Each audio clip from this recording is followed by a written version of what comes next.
Balat sibuyas ka, social media ang taguan, Diyos na buhay ang takbuhan. Ang pundasyon sa tamang pagtanggol, Tulfonatics Premium Vlog Starter Feeds. Siksik sa cloud chasing para lumaking mangmang, pabigat at palaging iyakin. Dahil troll at iyakin silang bata. Pagkulang sa pansin stage na sila, Tulfonatics Vlog Starter Feeds.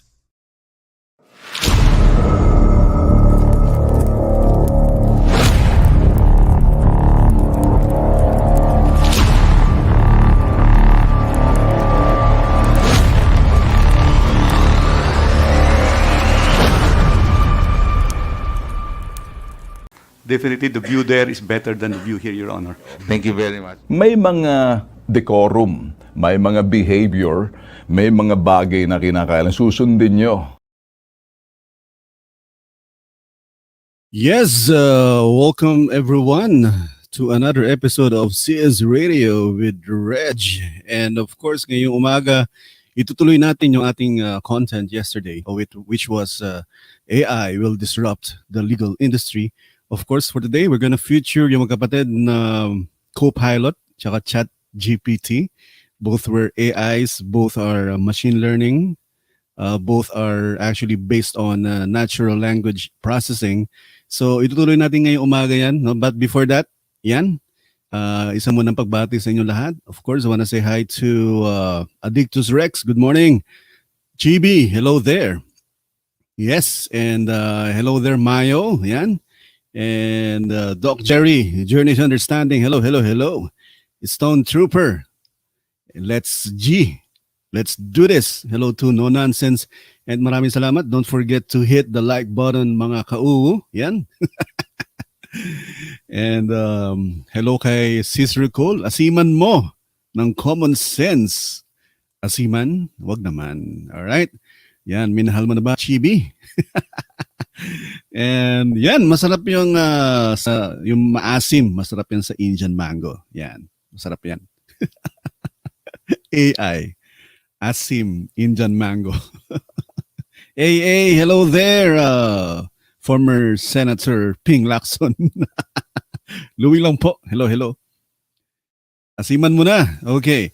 Well, ito nga kasi nagkaroon ng internet problem yesterday and gusto nating ituloy yung ating napag-usapan about AI kasi nga for some reason yung ibang mga vlogger diyan, yung mga ibang grupo ng vlogger diyan, they still keep trying to invalidate, Gusto pa rin nilang i-downplay, Para lang pumasok sa kanilang narrative. Gusto nilang siraan si ChatGPT, kini-question nila yung capability ng technology that we have right now, which is AI, Take note guys, gaya ng sinasabi ko yesterday, ito ay isang machine learning and natural language processing tool. I hope they would understand, I hope they realize kung ano ibig sabihin nun because hindi lang naman ngayong taon lumabas itong ganitong klase ng technology. It's been quite there or quite here for a while. Hindi lang natin masyado napapansin pero ang sumikat kasi talaga na bonggam-bongga itong ChatGPT because of their pagiging user-friendly. And ituloy natin yung video and actually balikan natin yung video na aking share yesterday. This is from a lawyer. All right? This is Attorney Jarrett from the US and meron siyang YouTube channel. I will comment dun sa ating, after the live, I will comment sa comment section. I will pin it para ma-follow din niyo yung kanyang YouTube channel. Kasi magaganda rin naman yung kanyang mga content actually. But yeah, to start things up, konting review. Balikan natin yung video na pinag-uusapan natin yesterday. Again, ang scenario was, isa siyang lawyer, meron siyang law firm in the US. And 11 months ago, ginawa niya yung video na to, noong time na sumisikat na si ChatGPT. So, in essence, sinubukan niya, trinay niya sa sarili niya kung paano nag-work si ChatGPT. Again, this was 11 months ago, So, you could just imagine kung ano yung mga naging developments from then up to now. Kasi again, ang ChatGPT on its core, not too technical about it, based siya sa natural language processing, tsaka isa siyang machine learning na tool. Alright? So, panoorin natin ulit yung video. Again, this is Attorney Jarrett, yan, from the US. And pakinggan natin yung kanyang ginawang testing or observation about ChatGPT. Okay? Alright, here we go. One more time. If Coach you're a Jarrett, lawyer, then you should be concerned about artificial intelligence and how it's going to shake up the legal industry. okay, the dilemma kasi no is that kung ikaw ba ay abogado or kung anumang industry for this matter, no? Kung ikaw ba ay isang abogado, kung ikaw ba ay isang, let's say for example, engineer, ekonomista, nasa financing industry ka, etc. or whatnot, accountant probably, kung ikaw ba ay dapat mag-worry dito sa technology which is called AI or ChatGPT for that matter, no? So, yun ang actually yung kanyang tanong or yung dilemma sa umpisa. But let's see habang nag-progress yung video kasi meron siyang mga puntos na binanggit dito. Okay, tuloy natin. For me, artificial intelligence or AI has always seemed too futuristic for me to take seriously. But recently, AI has been taking the world by storm, but not like in a Skynet apocalyptic sense. I don't want Okay. you freaking out. So in this video, I'm going to share with you an example of what Ayan. So, again, no? Just like most of us, no? Iniisip natin yung AI, yung mga ganitong artificial intelligence, parang masyadong malayo pa yan in the future. Kumbaga, not in our foreseeable future, ika nga. Pero in his case, no? Sabi nga niya, hindi niya na-expect na itong ChatGPT ay biglang magbo-boom. Nandito na pala yung future now, no? Sa kanyang observation.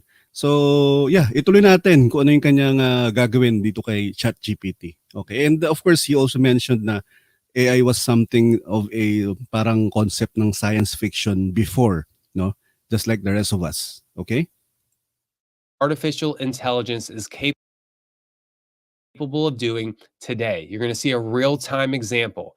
And then I'm going to share with you my predictions on how artificial intelligence is going to affect the legal industry.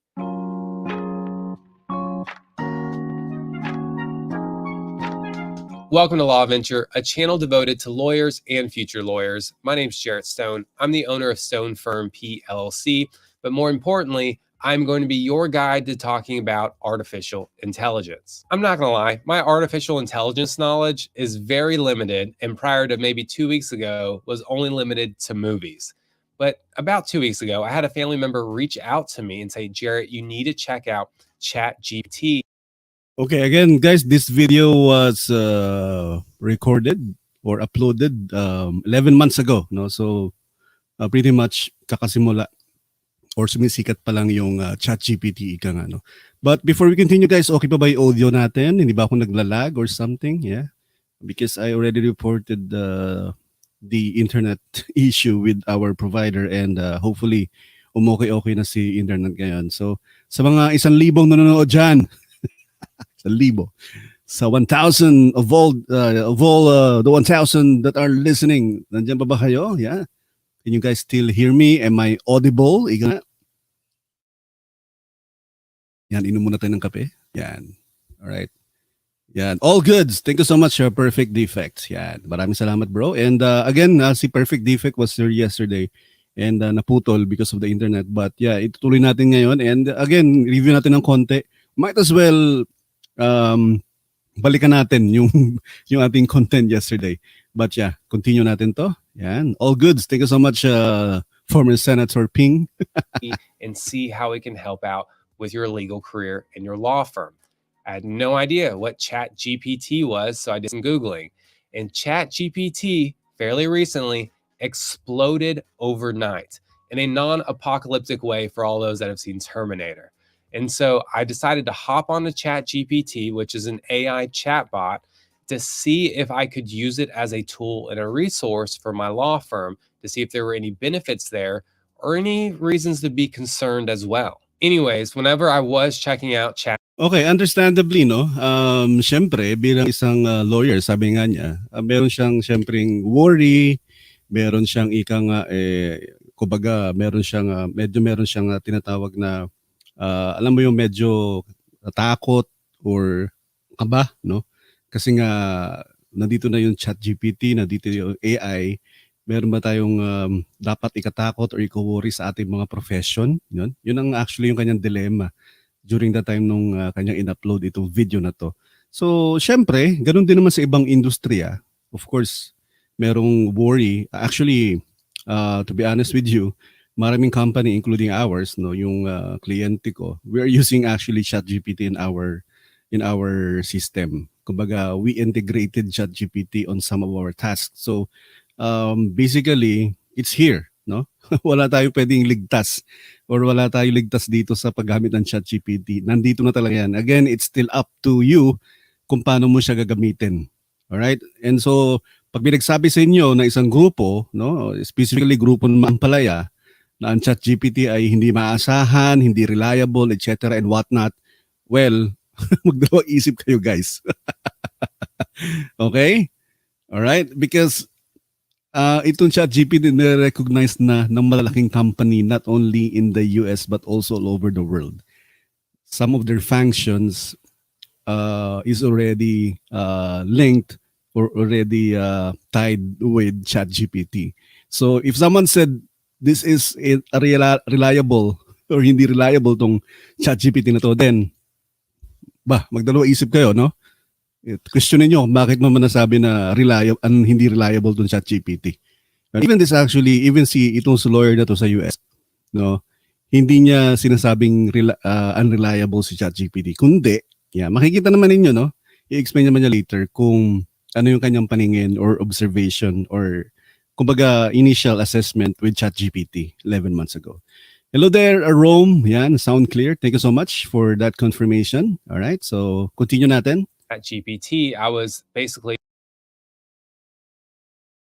sending messages to a chatbot, asking it to provide specific legal arguments, to conduct a cross-examination example, write an opening statement, explain hearsay, and also create a motion in limine. And I have to say that this AI did an eerily solid job. Now, Okay. So, syempre, bilang siguro kung kayo din ay first time na gumamit ng ChatGPT, makikurious kayo. And siya, no, sinabi niya na mismo, again, this was still GPT-3, sabi nga ni Predific yesterday. During ng time ng 11 months ago, ano pa lang yan, yung version ng ChatGPT is still 3, no, ChatGPT 3. So, ano na tayo ngayon for the paid version or the premium version of ChatGPT, it's GPT-4. And sa mga free version, that's 3.5. And we also now have Bard sa Google. We also have CoPilot, which I show you later. I think CoPilot is also, based on some reviews, is also similar to yung kanyang pagiging accurate, for the lack of a better word. No? Ibig sabihin, halos katumbas niya na rin si ChatGPT 4. No. So makikita niyo mamaya. So ang laki na naging development from 11 months, no, nung ito ay in-upload ni Attorney Jarrett yung about sa ChatGPT. Okay? And masasabi natin again, the machine or the tool is actually based on machine learning, no? And basically natural language processing. So basically the more you use it, the more na natututo siya from you, no? Kumbaga, pinag-aralan din niya yung mga tones mo, yung mga languaging na ginagamit mo. And as long as maraming gumagamit na user, pati yung mga language, tone, and pati yung style of writing ng mga nasa-search niya sa web, no, ay pwede niyang i-adapt or na-adapt niya, nakukuha niya. Kasi again, this is a natural language processing, yung core niya, tsaka yung machine learning. So, hindi talaga malayo na kayang-kayang gayahin ni ChatGPT yung style mo ng pagsusulat. Okay? Tuloy natin. it's one thing for me to tell you about my first experience with AI and ChatGPT, but I would much rather show you so you can see it in real time. So up right now, we have ChatGPT ready to go. At this point, it's a lot like having an examination as a lawyer. Your best answers are going to be dependent on how good your questions or queries. Okay, another point, no? Sinabi din natin yesterday, yung sagot ni ChatGPT, kung gaano siya kagaling or kaganda sumagot, will only be based on gaano ka kagaling mag-prompt. Alright? Doon siya magbabase. Okay? Of course, if you're not specific with your question, ang bibigay talaga sa ni ChatGPT broad, no? O vague, no? Lahat ng information ibabato niyan sa iyo. Pero pag specific yung prompt mo, for example, you give the context, you give the details, for example, you even also give the names, date, or probably kung ano mang iba pang detalye na idadagdag mo, and specific yung question mo sa kanya, kung ano yung gusto mo ipagawa sa kanya, then definitely you will have the best answer. Again, the answer of ChatGPT will be only as good dun sa prompt na ginawa mo. Of course, kung pangit yung prompt mo, kung malabo, talagang hindi ka makapag-expect ng kumbaga maganda ring answer. Okay? Again, it's only as good as your prompt. Okay? Clear ba tayo doon? Okay? Yan. Maya-maya makikita natin no, yung ganyang binato kay ChatGPT. And of course, since this is again 11 months ago, susubukan natin kung ano yung sagot ni ChatGPT now. Okay? Tutuloy natin. Are. So before recording this video, I wrote out on my Apple Notes a prompt and ultimate question to ask ChatGPT, which is copied. I'm going to paste it right now. The query says, here are details about kung siya sinulat niya sa kanyang Apple Note, ako naman ay kinopya ko yan, yung kanyang prompt. Isunulat ko sa aking notepad, Microsoft Notepad. Para ipipaste ko na lang mamaya. Okay? Tuloy natin. Personal injury case. The defendant rear-ended the plaintiff. At the scene of the collision, the defendant admitted to plaintiff that the defendant was texting and driving prior to the collision. Plaintiff could smell alcohol on the defendant. The police arrived and ultimately arrested the defendant for driving while under the influence of alcohol. The case is under Texas law. I'll be honest with you. Yan. Malinaw, no? Malinaw yung sinulat niya, di ba?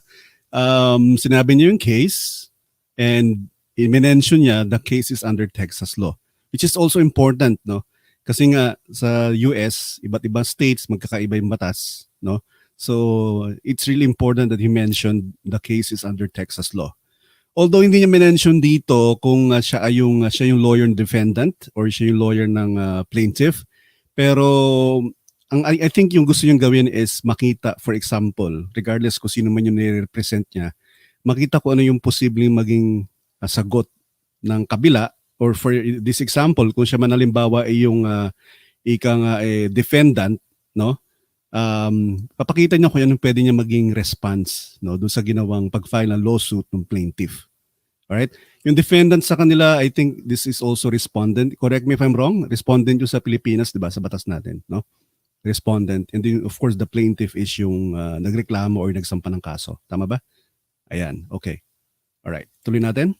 This is an actual case that I currently have. And again, maigsi man nung kanyang sinulat, pero lahat ng detalye na kailangan or the prompt is really good, no? Maganda yung prompt na ipinasa niya or ibinato niya kay ChatGPT kasi kompleto ng detalye. Okay? So hindi niya rin mention, or actually mention pala niya, sorry, na hindi pa ongoing yung case, kumbaga ano pa lang sila, kumbaga nasa process pa lang sila ng pinag-aaralan pa lang yung kaso. Okay? So tuloy natin. We haven't filed suit on it, but this next part is something that I would anticipate would come up. Plaintiff filed a lawsuit claiming gross negligence against the defendant. The defendant filed a motion for summary judgment to plaintiff's gross negligence claim. Please write a response to defendant's motion for summary judgment to plaintiff's gross negligence claim. This isn't the best writing of all time, but I wanted to be as pinpoint and as bullet point as possible. So I'm going to go ahead and click this button here and let's see what comes up.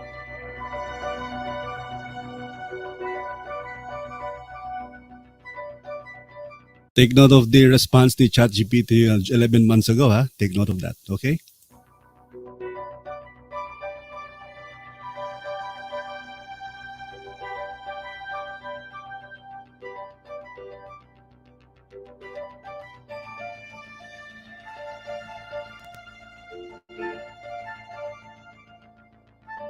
Okay, so let's go through the AI's response that we could use in responding to a motion for summary judgment on. Okay, something that we could use or he could use for this matter. Yan. So, he's now he will be now giving his comments dun sa ginawang response sa kanya ng ChatGPT. At titignan niya kung ano yung pwede niyang gamitin as a lawyer. Yan. Hello to Neil Canvas. Good morning to you. Yan. All right. So continue natin. In this case, it appears that the defendant in this case has admitted to texting and driving prior to the collision and was subsequently arrested for driving. Okay, again guys, take note of the response. 3 paragraphs. That's the response.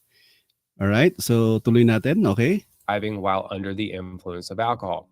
This evidence suggests that the defendant was acting with a high degree of carelessness and disregard for the safety of others on the road. In Texas, gross negligence is defined as an act or omission that is, quote, so reckless or wanting in care that it amounts to a conscious disregard for the safety of others, end quote. Given the defendant's admissions and arrests for DUI, it seems likely that a court could find that the defendant's actions amounted to gross negligence. Therefore, it is possible that a court could deny the defendant's motion for summary judgment on the plaintiff's gross negligence claims. It would be up to the court to determine, based on the evidence presented, whether the defendant's actions met the threshold for gross negligence under Texas law. Was this response from AI better than what most lawyers can do? Absolutely not. But this Okay. is just the beginning. Okay. All right. So sabi niya, of course, as a lawyer by profession, by experience, kung ito daw ba ay best response or one of the best response na nakita niya sa isang kung for example ito ay isang lawyer yung sumasagot, no? Sabi niya, definitely not. However, no, meron siyang however. All right? Yan. Continue natin, balik natin ng konti. However, but, no? Than what most lawyers can do? Absolutely not. But this is just the beginning.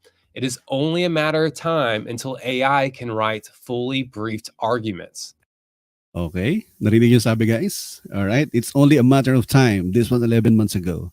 It's only a matter of time before si ChatGPT or si AI can actually write legal arguments. Kasi nga, the more you use it, the more people use it, no? Na-adapt niya yung tone, na-adapt niya yung language, na-adapt niya yung style ng writing, no? So, tingnan natin kung nagkatotoo yung sinabi nito ni Attorney Jarrett. Again, this was 11 months ago. Okay? Yon! Magandang umaga sa iyo, Francis A. Shout out. Magandang umaga sa 14,000. Oo, ngayong umaga.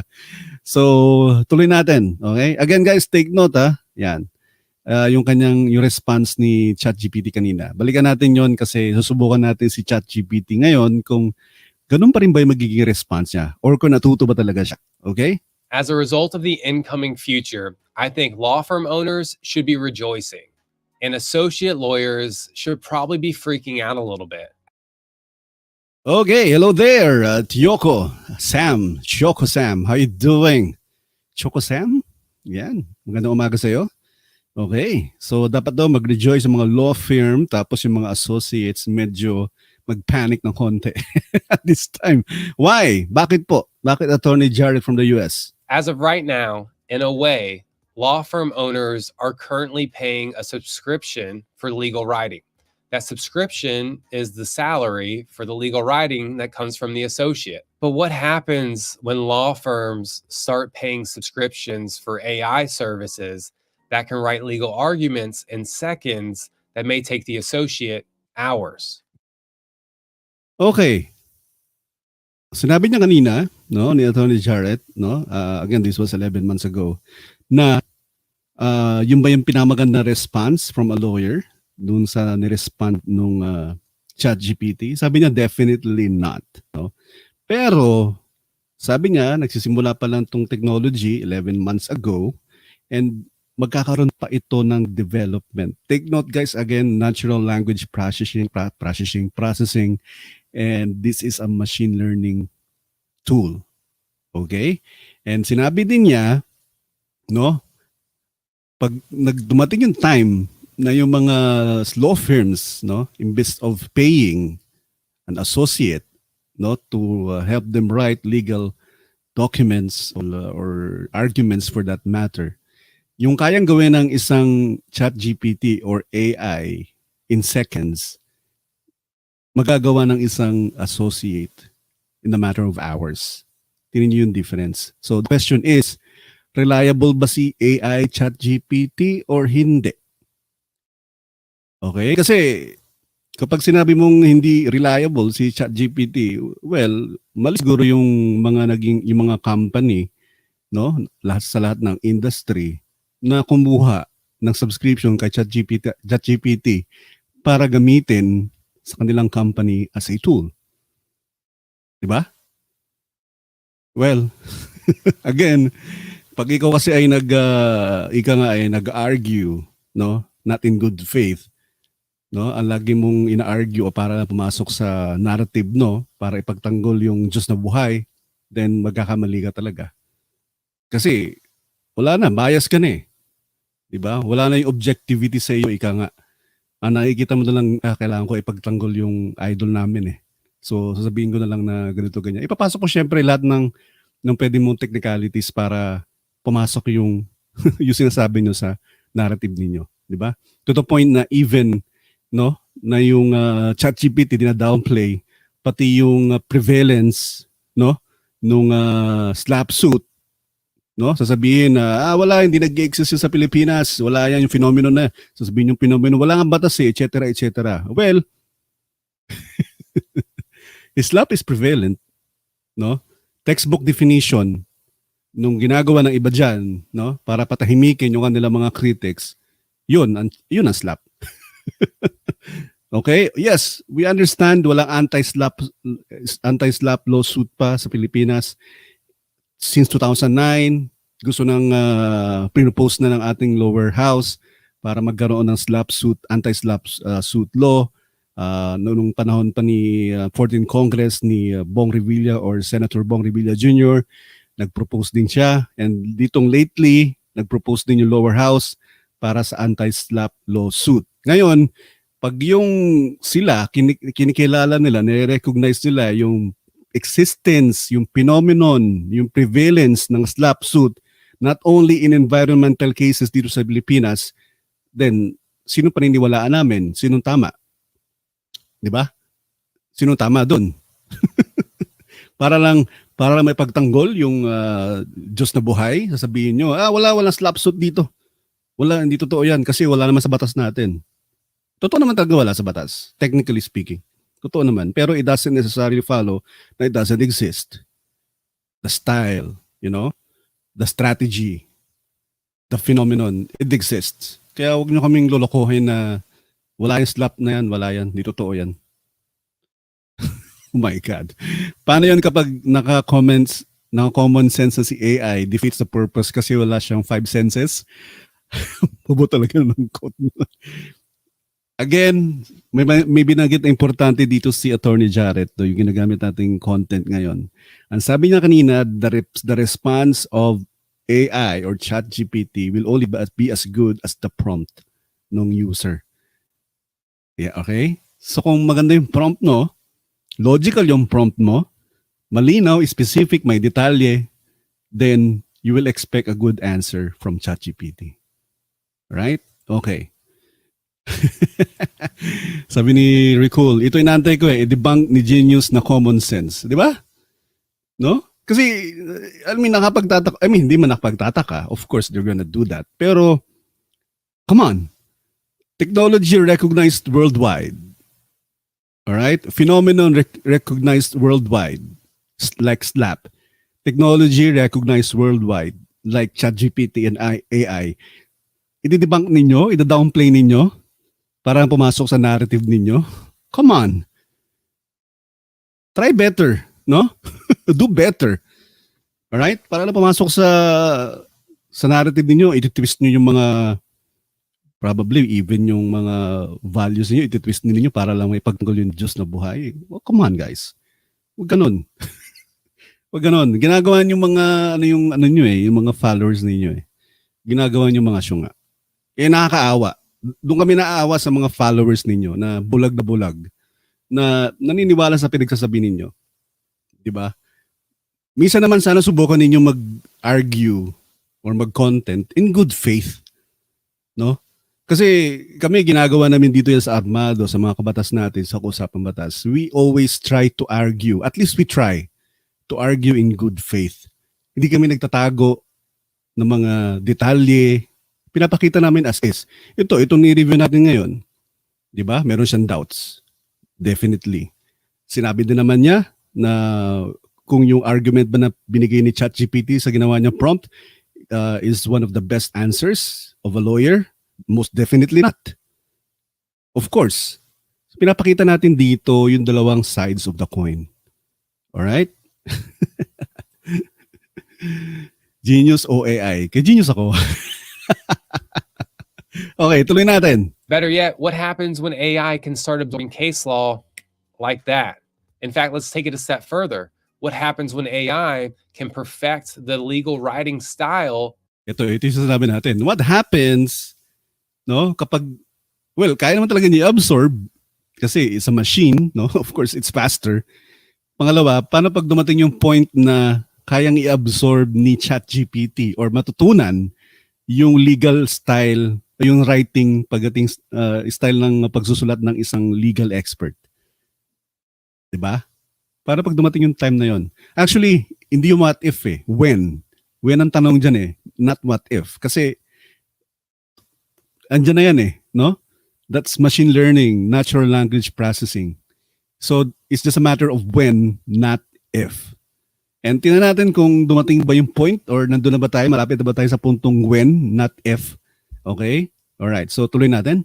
Of the law firm owner. The short and global answer here is that AI in the future is most likely going to become an essential tool for law firms. If you're an associate lawyer, whenever AI becomes an essential tool for law firms, It will become an essential tool for a law firm. This was 11 months ago.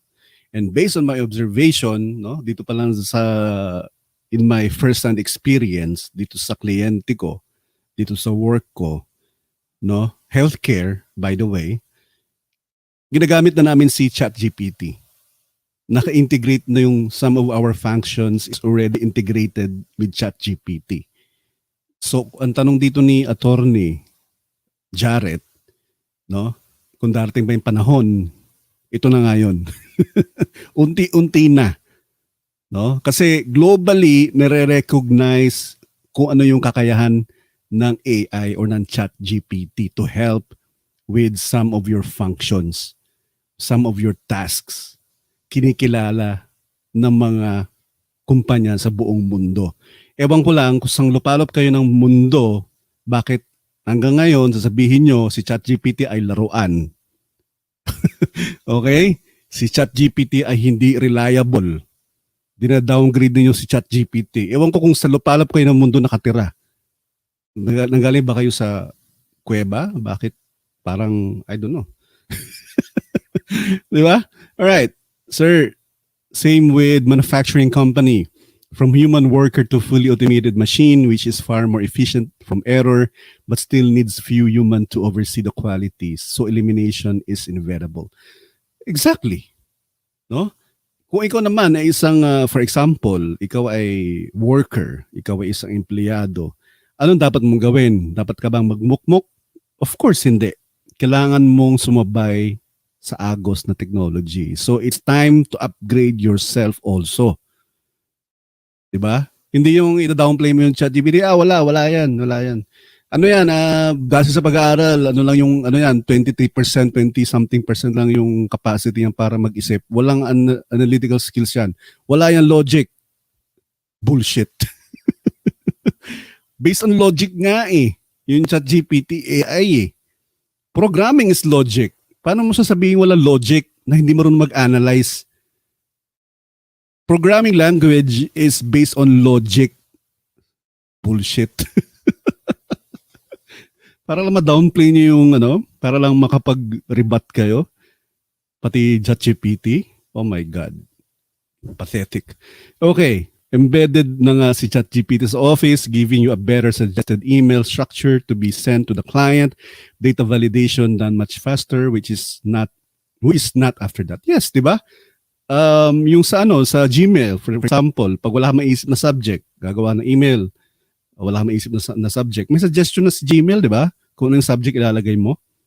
Di ba? Pag nagta-type ka, yung sabi nga ni Francis A, pag nagta-type ka, May may suggestive na next predictive na actually yung text niya actually. That's the predictive predictive text technology na yan. So pag nagta-type ka, parang naisip mo alam ng pre-predict nung Gmail or other email servers there na kung ano yung ita-type mo, kung ano yung next mo sasabihin. 'Di ba? Well, suggested naman yon. You can always use your own words pero maganda actually, standard, malinis, ika nga, 'di ba?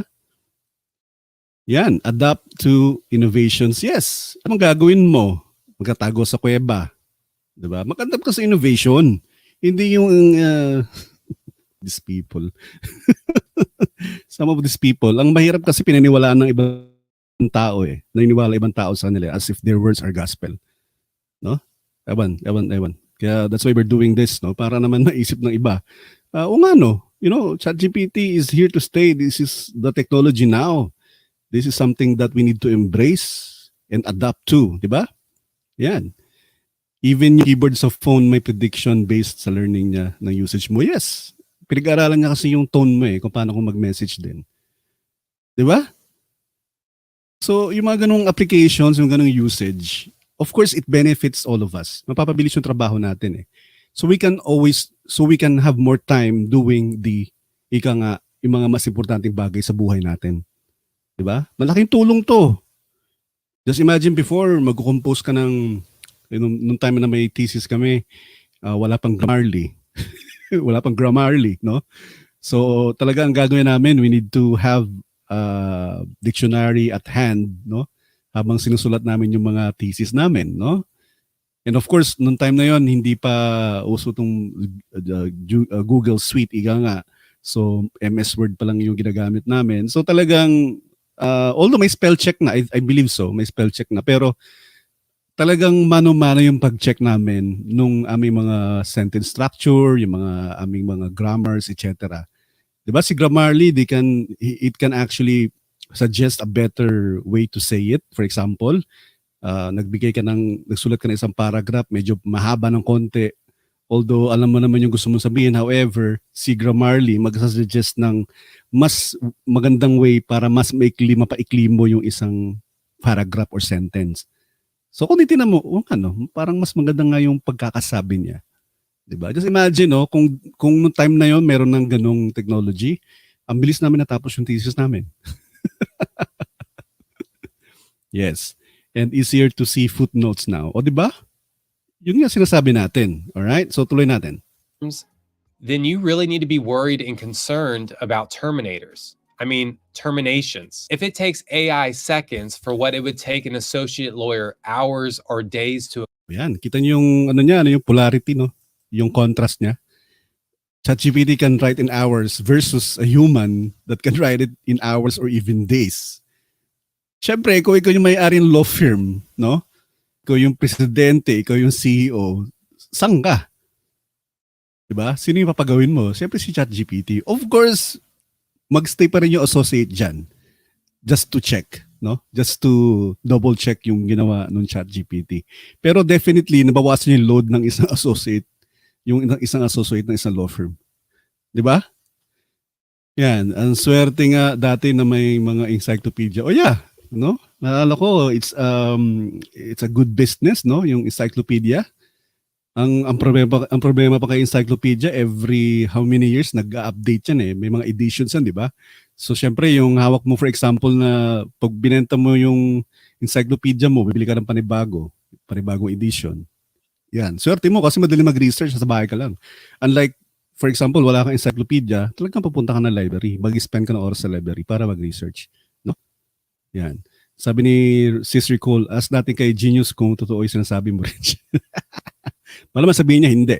Kasi napagtanggol lang yung kanilang Diyos na buhay Lahat lang ng impormasyon iti-twist. Hello there, Jaycon. Yan. Hello. Yan. Okay, continue natin. Accomplish, then once AI becomes an essential tool, the associate's workload is going to be greatly reduced. Ayan, he's talking about hindi naman sinasabing termination or mati-terminate, mababawasan ka lang ng workload, no? So ibig sabihin, kung ikaw ay isang associate sa isang law firm, instead of doing a particular document for a day, no? Pwedeng may iba ka pang pwedeng gawin or ibang task na gawin other than those legal documents. Kasi nga, again, ChatGPT can produce those legal documents in just a matter of seconds, which we will try to see maya-maya. Okay? Okay, tuloy natin. Yes, Six Sigma rule, sabi nga ni Francis A. Ayan, of course, no? Continuous improvement, kasama na yan dyan. Diba? Alright, yan. Lalo na yung may mga hard to find abstracts. Diba, Mayo? Sayang no? Pero natuwa din ako kasi, dumating yung point talaga na paghihirapan mo yung thesis mo. I mean, pinaghirapan din naman ngayon. Again, the answer of ChatGPT will be as good.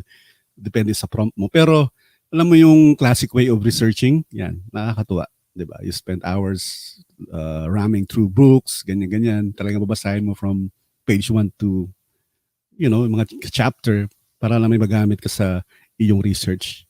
Diba? Yan, mahal yung encyclopedia noon pero nakakapakinabang. Doon ko na-discover ang Greek mythology at iba pang mythology. Yan. Yung nga disadvantage nga ng encyclopedia. Every 3 years, 5 years, nag-update siya or nagkakaroon siya ng bagong edisyon.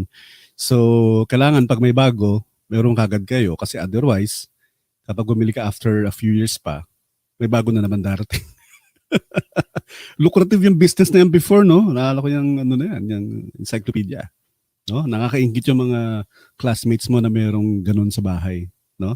And ang gagawin mo na lang talaga, manghiram ka na lang tapos, iuwi mo para magamit mo siya sa bahay, di ba? Yan, imagine ilang Reader's Digest yung pwedeng i-compiled na in one, di ba? Kasi Reader's Digest, abangan mo pa yan yung edition yan every, Reader's Digest? Every month, di ba? Ano ba yan? Twice a month or once a month? Abangan mo pa ulit, di ba? Yan. Yan, okay. Tuloy natin. Definitely not saying that an associate is going to become obsolete for law firms. But what I am saying is that when it comes to the legal writing side, which an associate typically spends a lot of their time doing, if that workload goes down, then associates may see themselves making less money on their salary, or there may be less positions available. Ayan. Kasi nga mababawasan yung workload nila, it's either madagdagan sila ng ibang tasks or, yun nga, mabawasan yung demand for these associates. So, syempre, bilang isang associate, in this case, for example, pag-alala mo paano gumamit ng ChatGPT para nandun ka pa rin. Di ba? Kasi kung di ka marunong sa ChatGPT, wala, what for, di ba? Kung alam mo in-integrate man na lang ng company yung ChatGPT sa kanilang office as a tool, paano mo siya gagamitin kung di ka marunong? Di ba? Kaya nga, sinasabi natin, imbis na sasabihin nyo na i-downplay nyo yung capacity or capability ng ChatGPT or reliability ng ChatGPT, edi pag-alalan nyo kung paano gamitin. Yun na naman yung punto eh. Diba? Pag-alalan nyo paano kasi gamitin, hindi yung kuda lang kayo ng kuda dyan na para lang umayon sa narrative ninyong mga ampalaya. Mga nakakurbata pa nga nagbebenta nun, di ba? Nakakurbata, tapos pag i-deliver na, no? Hirap na hirap. Just imagine, that's A to Z, di ba? A to Z, no? Lahat yun may kanya-kanyang libro. Minsan yung A, hindi pa kaya sa isang libro eh. 2 libro pa yan, di ba? Yan. Kakompetensya ni Electrolux man si Encyclopedia Salesman. Totoo. Yan. Ang obvious naman na may future talaga ang AI, kaso sa pagpipilit nila kontrahin ang issues. Di ba? Imbis na i-embrace nila, gamitin nila on their advantage, dina-downplay pa nila. Papakita pa sila ng studies na guys, ganito ganyan, na hindi daw accurate si ChatGPT, etc. etc. Well, nakita namin yung article na yun. Ako, personally, nabasa ko yung article na yun. Unang-una, hindi yun peer-reviewed yung article na yun. Alright? Kumbaga sa mga nagtitesis, mga nag-research, alam niyo ibig ko sabihin. Diba? Kumbaga ano yun eh, yung research na yun, madaling pwedeng kontrahin ng ibang research or palitan ng ibang research or i-update ng ibang research kasi hindi siya peer-reviewed eh. Diba? Hello there, Ate Ice. Good morning. Ate AC pala. Sorry, good morning. Hello. Continue natin. So currently, as of right now, We are in the golden age of being an associate, right? The great resignation. But that pendulum may fully swing once AI comes into play, because less position means more competition for associates, which may make it harder and more difficult to get a job, especially if AI is carrying most of the weight. Law firm owners that utilize artificial intelligence should start to see incredible results. Presumably, AI should allow law firms to reduce their expenses to an incredible amount, because AI doesn't ask for a salary, doesn't ask for a bonus, and doesn't need benefits. Plus, Well, that's the dilemma ever since naman. Machine versus humans, di ba? Of course, the humans may bonus, may sick leave, Yan.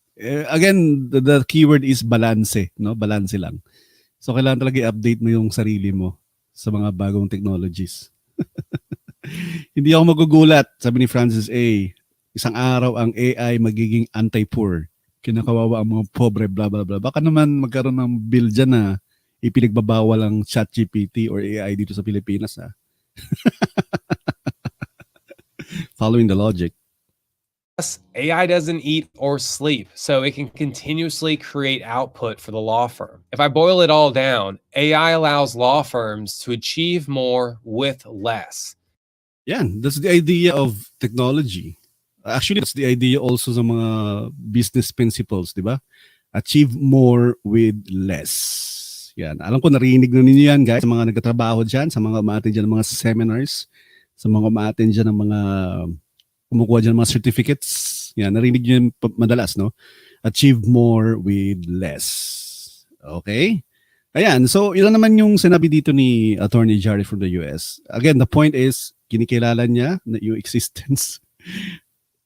He's also trying to embrace, no? Yung, kaya nga sinusubukan niya. Again, this was 11 months ago. Pero again, take note of naging response dito. Okay, yan. Nabasa niyo ba? Yan. Take note of the response nung ChatGPT sa kanya 11 months ago.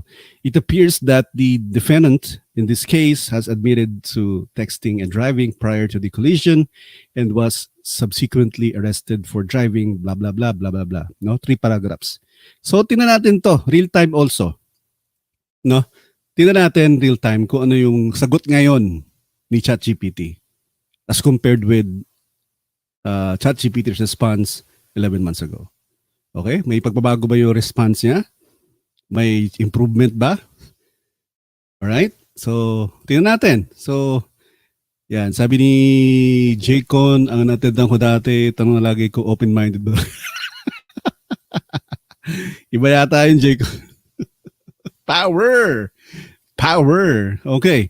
So, yan. Without further ado, open natin si ChatGPT. Yan, yung best friend ng... Ewan ko ba bakit yung ibang tao parang allergic na allergic pag ginagamit natin yung ChatGPT, no? Ewan ko lang kung bakit. But yeah, subukan natin. Dahil dyan, gagamitin natin si ChatGPT ngayon sa ating experiment. Ayan. Okay. Ayan, ito si ChatGPT. O gaya ni attorney Jarrett, ginawan ko na to ng kinopya ko na yung tanong niya sa yung prompt niya rather. Tinanong ko na sa or sinulat ko na rather sa notepad. I-paste ko na lang. Okay? Again, same question. Walang daya.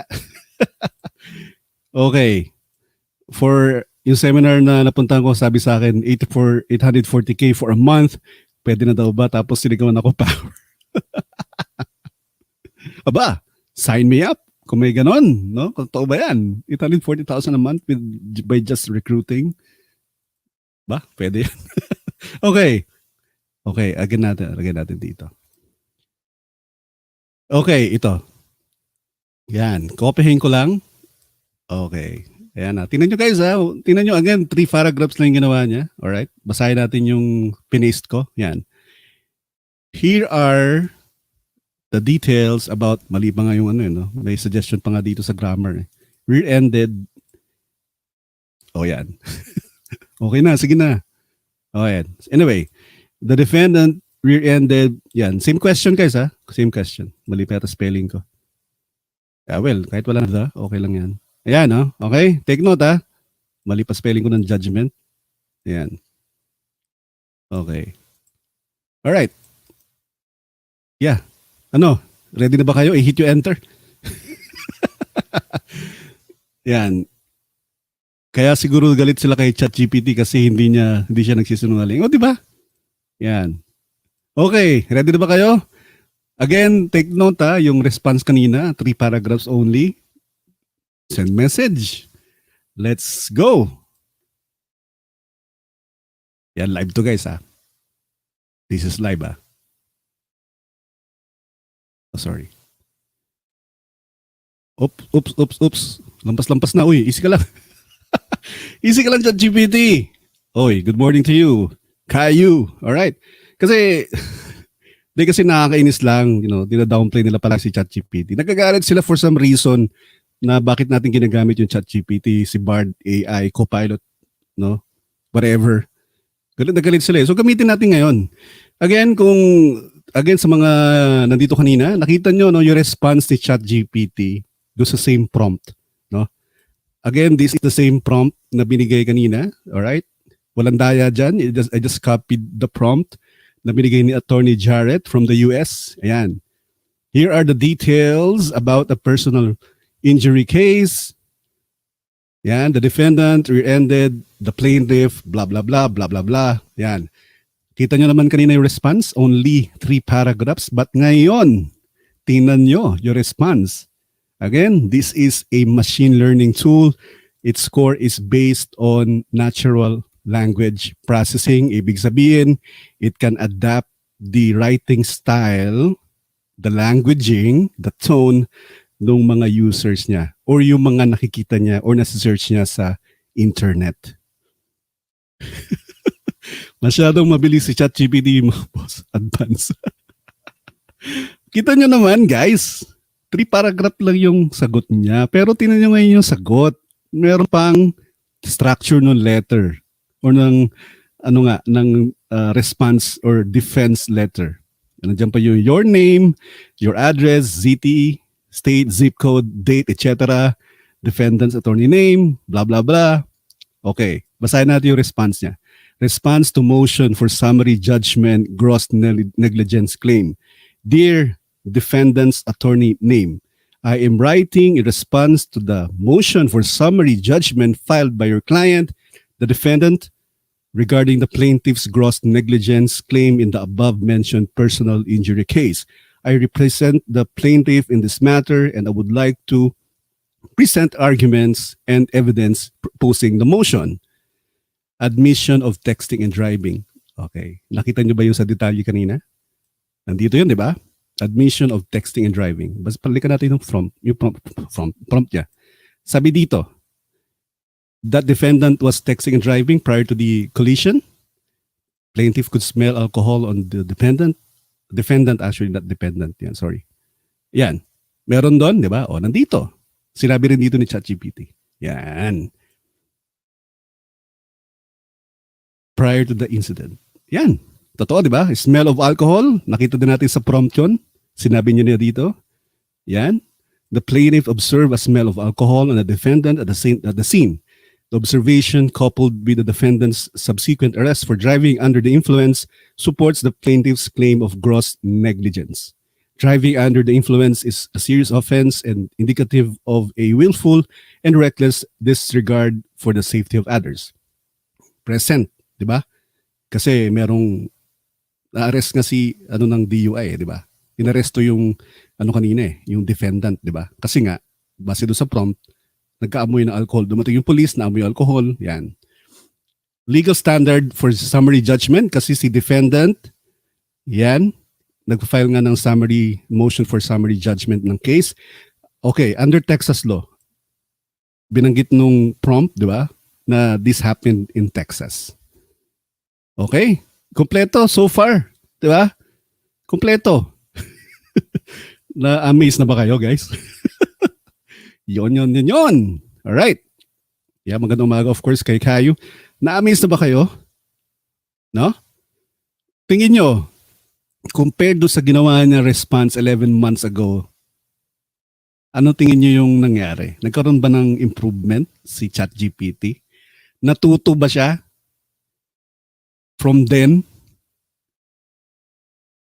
Obviously, kita nyo naman. Di ba? Ang dati, napakasimple na answer niya. No, napakasimple, isang scenario na binigay niya. Pero ngayon, pati mismo yung response, no? Pati yung structure nung response, ginawa niya mismo para sa'yo. Ayan. Okay. Point number 4, gross negligence standard. Gross negligence involves more than ordinary negligence. It requires a conscious and voluntary disregard for the need to use a reasonable cause. The defendant's actions, as outlined above, demonstrate a level of recklessness that surpasses ordinary negligence and satisfies the criteria for a gross negligence claim. Okay. Yan. In light of the aforementioned evidence and legal standard, we respectfully request that the court denies the defendant's motion for summary judgment on the gross negligence claim. There are genuine as issues of material fact that should be determined by the jury in the next or the interest of justice. Please feel free to contact me if you have yan, pati yung closing pati yung closing spill yan. Okay. Question guys, pwede na ba to? Or okay na ba to? Of course, kailangan munang pag-aralan to ng isang professional lawyer or associate for this matter. Siyempre titinan pa rin niya for yung mga irrelevant na mga words or hindi accurate. Of course, kailangan pa rin ng human intervention dito. Kailangan pa rin ng intervention ng isang expert. Di ba? Ayan. Okay. Hindi reliable si ChatGPT. Sorry guys, mas magaling si Fiscal dyan. Hindi ko nga alam kung saan kuweba sila nang galing Bakit pinipilit nilang i-downplay ang AI or ChatGPT. Samantalang yung mga korporasyon sa buong mundo nag-a-adapt na dito sa technology na to. Ginagamit na nila sa opisina nila. Hindi ko alam kung sino yung mali.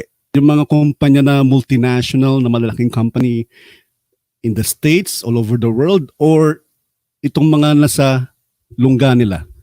Hindi ko alam kung sino yung totoo doon. Doon pa rin kami kay Genius, Reg Adams. Oo nga Amazing. Buti pa si ChatGPT na to. Okay. Validate na lang ni practicing lawyer yan, pero goods yan. Di ba?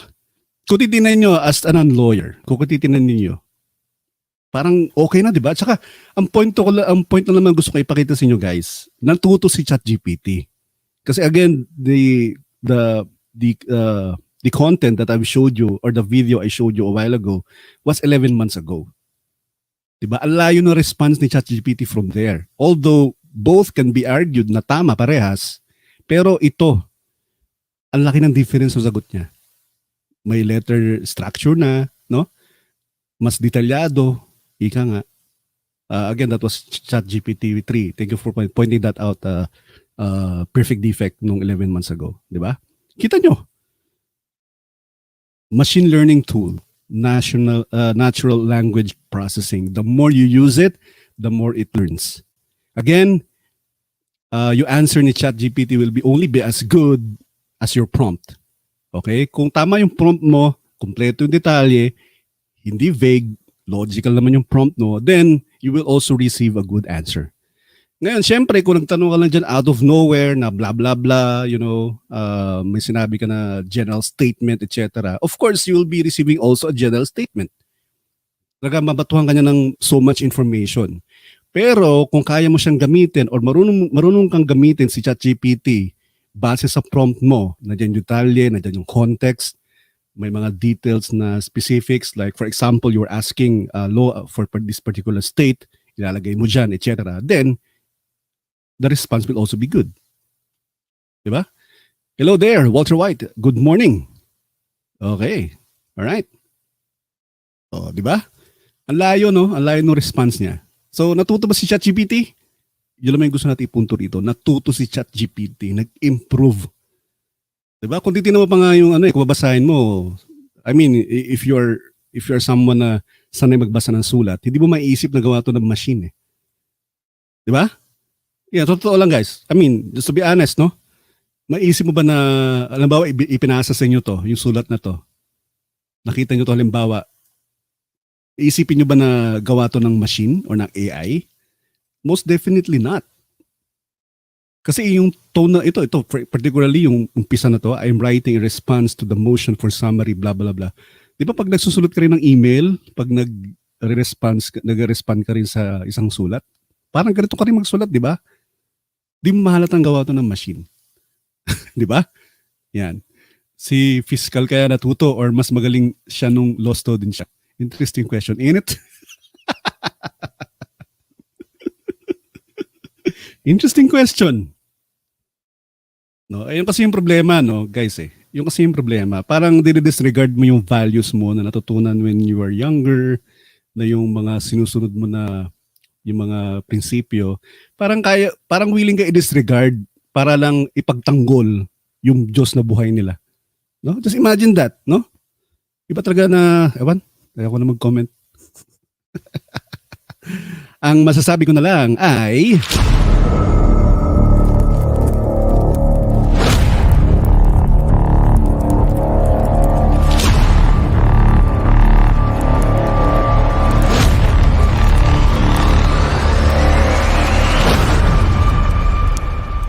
Definitely, the view there is better than the view here, Your Honor. Thank you very much. May mga decorum, may mga behavior, may mga bagay na kinakailangan susundin nyo. ayan. Although hindi yata connected yung sinabi. Hindi yata connected yun, pero yun ang masasabi ko. May manggagalitin naman dyan, di yung naliligo, nagmamaasim, pupunta sa parking lot, magsasayaw. Anong parking lot ba yan? Parking lot ba yan ng McDonald's? Parking lot ba yan ng Jollibee? Coffee shop? Malapit na. Yes, pwede. Ano ba yan? Shadow's Best? Parking lot? Starbucks. Ting. Sample na lang sa common sense versus 5 senses. Diba? You will never thought, hindi mo maiisip na gawa to ng isang machine. Kasi yung tono niya, taon-tao eh. Diba? Nandiyan yung courtesy. Yan. Nandiyan yung formality. Ika nga. Alright? So, again, napatunayan natin, no? Based sa prompt na binigay nung Attorney Jarrett a while ago. So, panoorin ulit natin yung prompt na binigay niya. Which saka yung naging response sa kanya. No? 11 months ago. And makikita nyo talaga yung laki ng difference ng dalawa. From 11 months ago to now. Alright? If you're a lawyer, Okay. Yeah, panoorin natin. Okay. Ulit. Share natin ulit to. Okay?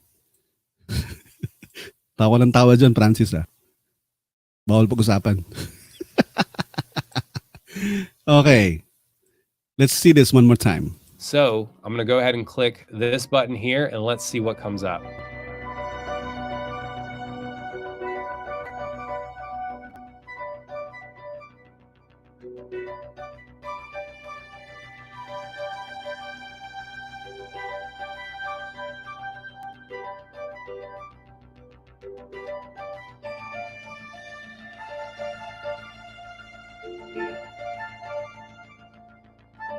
Okay, so let's go through the AI's response that we could use in responding to a motion for summary judgment on this case. It appears that the defendant Again, 3 paragraphs.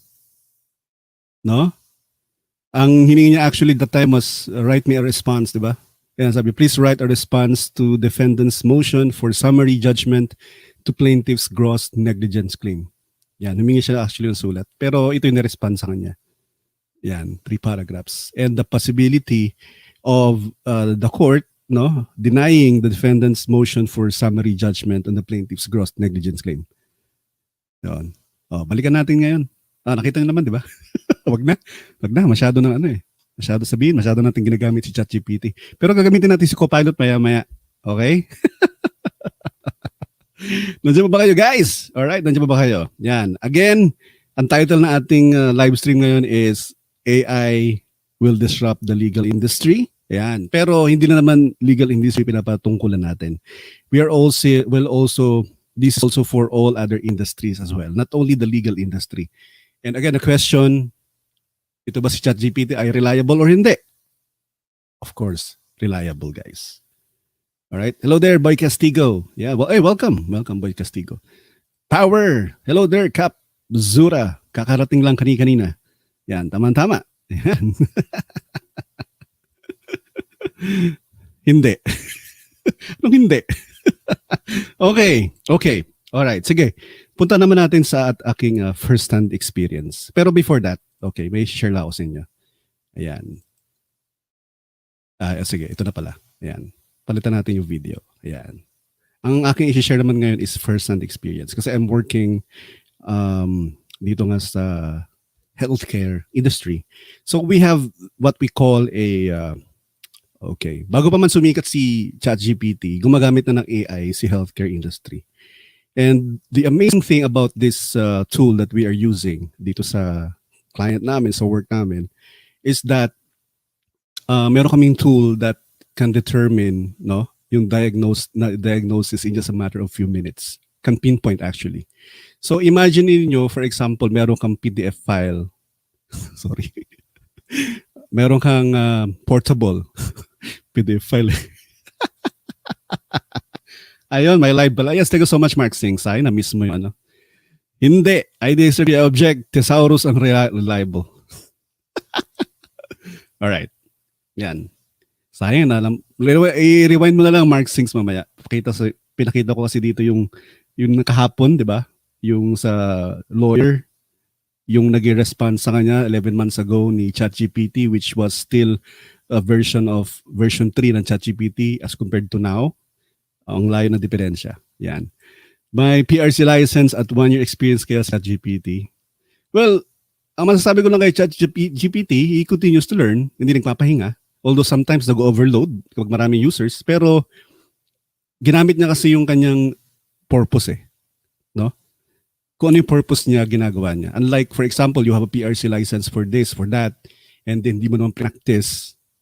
After a year, hindi ka na nag-practice, then anong gusto mo namin itawag sa'yo? Diba? Larry. JG na naman may GG. Diba? For example, license engineer, blah, blah, blah, and whatever or whatnot. Hindi mo naman ginamit yung license mo. Kumuha ka lang ng PRC license. Anong itatawag namin sa'yo? Of course, technically, we'll call you engineer, ganyan. Pero hindi mo naman practice. So, anong tawag mo sa sarili mo? Yan, I mean, minsan humarap ka sa salamin. Diba? Tanong mo yung sarili mo, yes, may PRC license ako. I'm a major of physics. Yeah.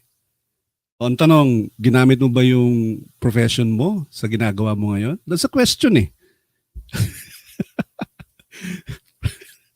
From PRC license holder to national debunker real quick. PRC license, stupid na yung tawag doon. License holder na kargado ng 5 senses. Wow. Major ko P7. Diba? Anong tawag doon, guys? Kaya nga, in a way, agree din ako sa ginawa ni former Senator Trillanes na magkaroon ng CPD law, no? CPD units. Meaning, kapag ikaw ay license holder or PRC license holder, kung ano man license yan, before mo siya ma-renew after, I think, 3 years, depende sa industry. Pag nag-renew ka, kailangan mo kumuha ng CPD units. Ibig sabihin, you need to take another course or seminar para ma-refresh yung sarili mo. Agree din ako doon in a way, pero ang disagreement ko lang doon sa ginawa niyang batas is that masyadong marami. Masyadong marami yung ginawa niyang units. Para kang nag-enroll ng isang semester. Yun ang nangyari. Tapos, hindi masyadong na-police kung anong klaseng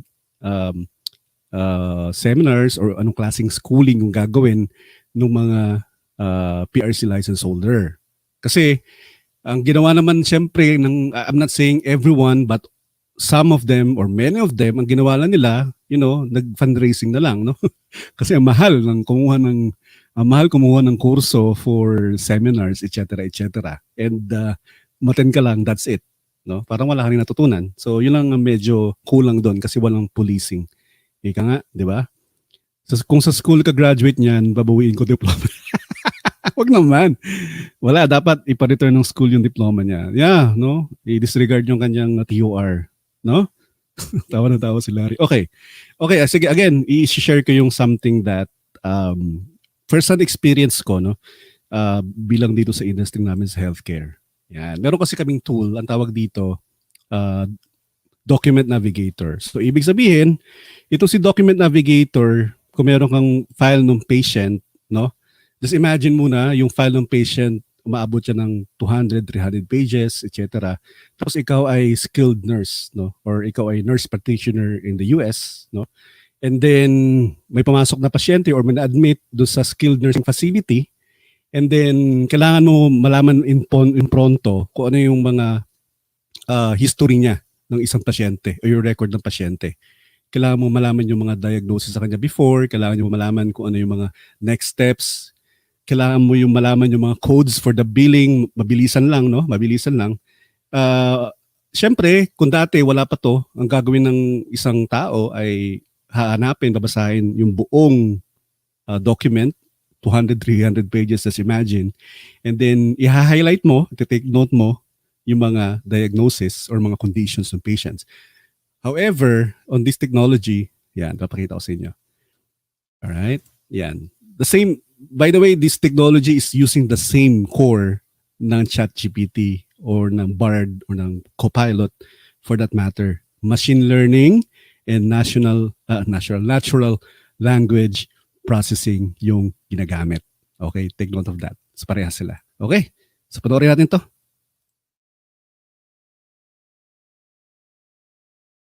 Ayan, kung makikita ninyo, ito yung HNP, meaning the history and physical of the patient. In-upload niya. Teka lang, bilis. Well, technically, ganun siya kabilis, guys. Pag in-upload mo yung document, makikita mo agad siya antimano. Pero yung sample kasi niya dito, HNP only. So, history and physical only, meaning ilang pages lang. I think 10 pages lang siya. So, mabilis talaga.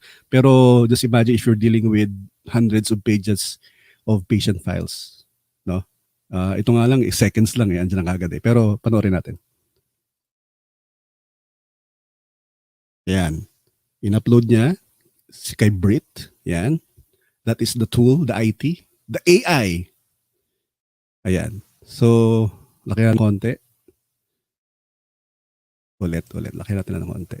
Para mas makita ninyo. Paano ba ito yan. Okay. There you go. Yan. Okay. Dati, mano-mano ka point or nag-take note. Siya mismo, si AI, siya yung nag-highlight na ng iba't ibang details na kailangan mo. For example, you are a healthcare professional. You are a registered nurse. You are, ikaw ay isang worker or professional worker sa healthcare industry. Yan. Gagawin niya na yan para sa'yo. Yan. Just imagine that. Okay?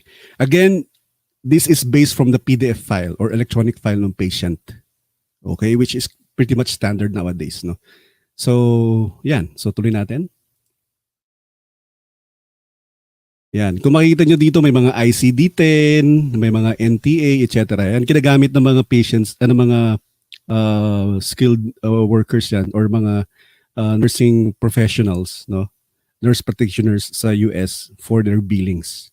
Yan. Ginagamit nila yung mga detalye na to.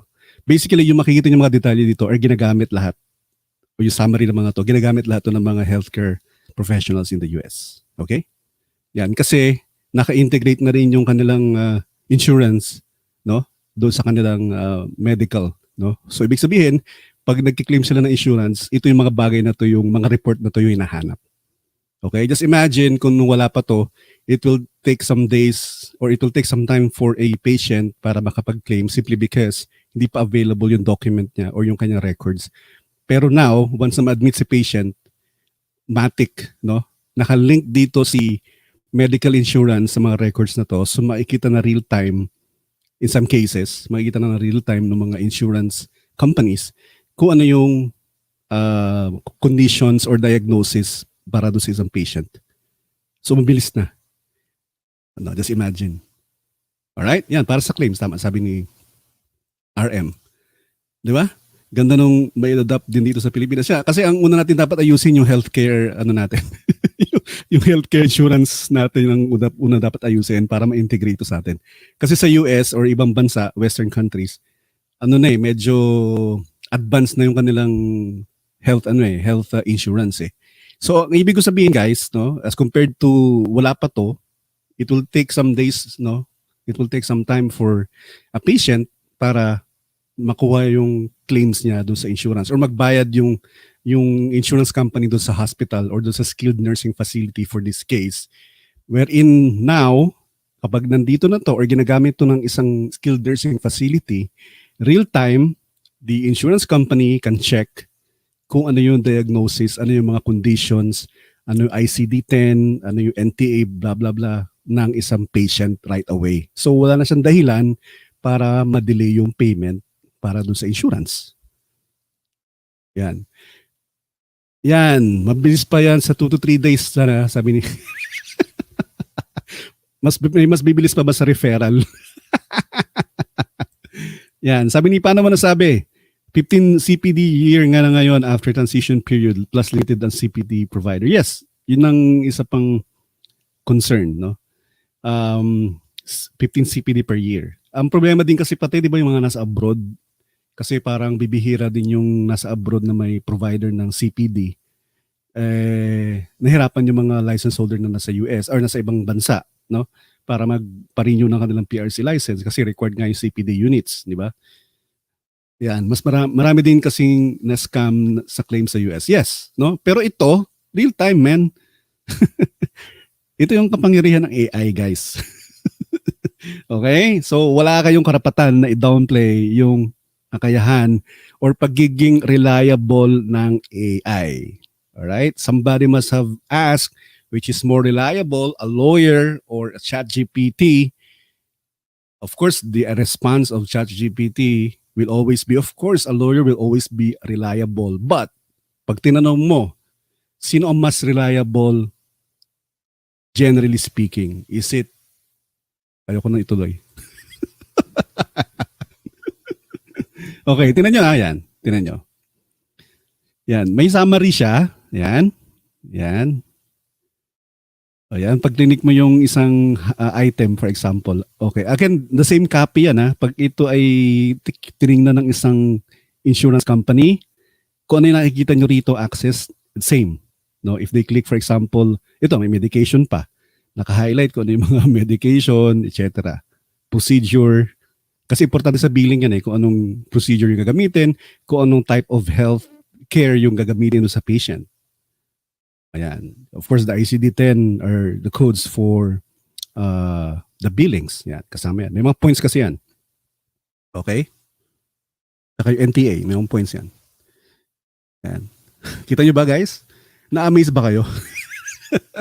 Okay, ayan. Ito. Ito yung pinaka-summary. Ayan. Okay. Again, this is Document Navigator. By the way, I'm not, hindi ako nag-break ng privacy rules namin because I'm using a demo. All right. I'm using a demo copy of the system. So wala akong nilalabag na secrecy or private sa aming company. So disclaimer yon, okay? Dapat incorporate na yan dito sa Pilipinas. Hindi yung nagpapahiring, ginagamit taxes natin ng kahit walang dahilan. Oops! Ikaw talaga, Francis A. Ikaw Masipag daw mag-hearing, no? Pero the question is, may katuturan ba yung hearing? Trabaho naman. May burn time siya sa dami ng bills na ipasa. Trabaho din naman. Okay? Okay, there you go. Yan. Kung makikita niyo rin ito, okay, balikan natin ng konti. Yan. Okay, sorry. Alright. Okay, yeah, there you go. Yan.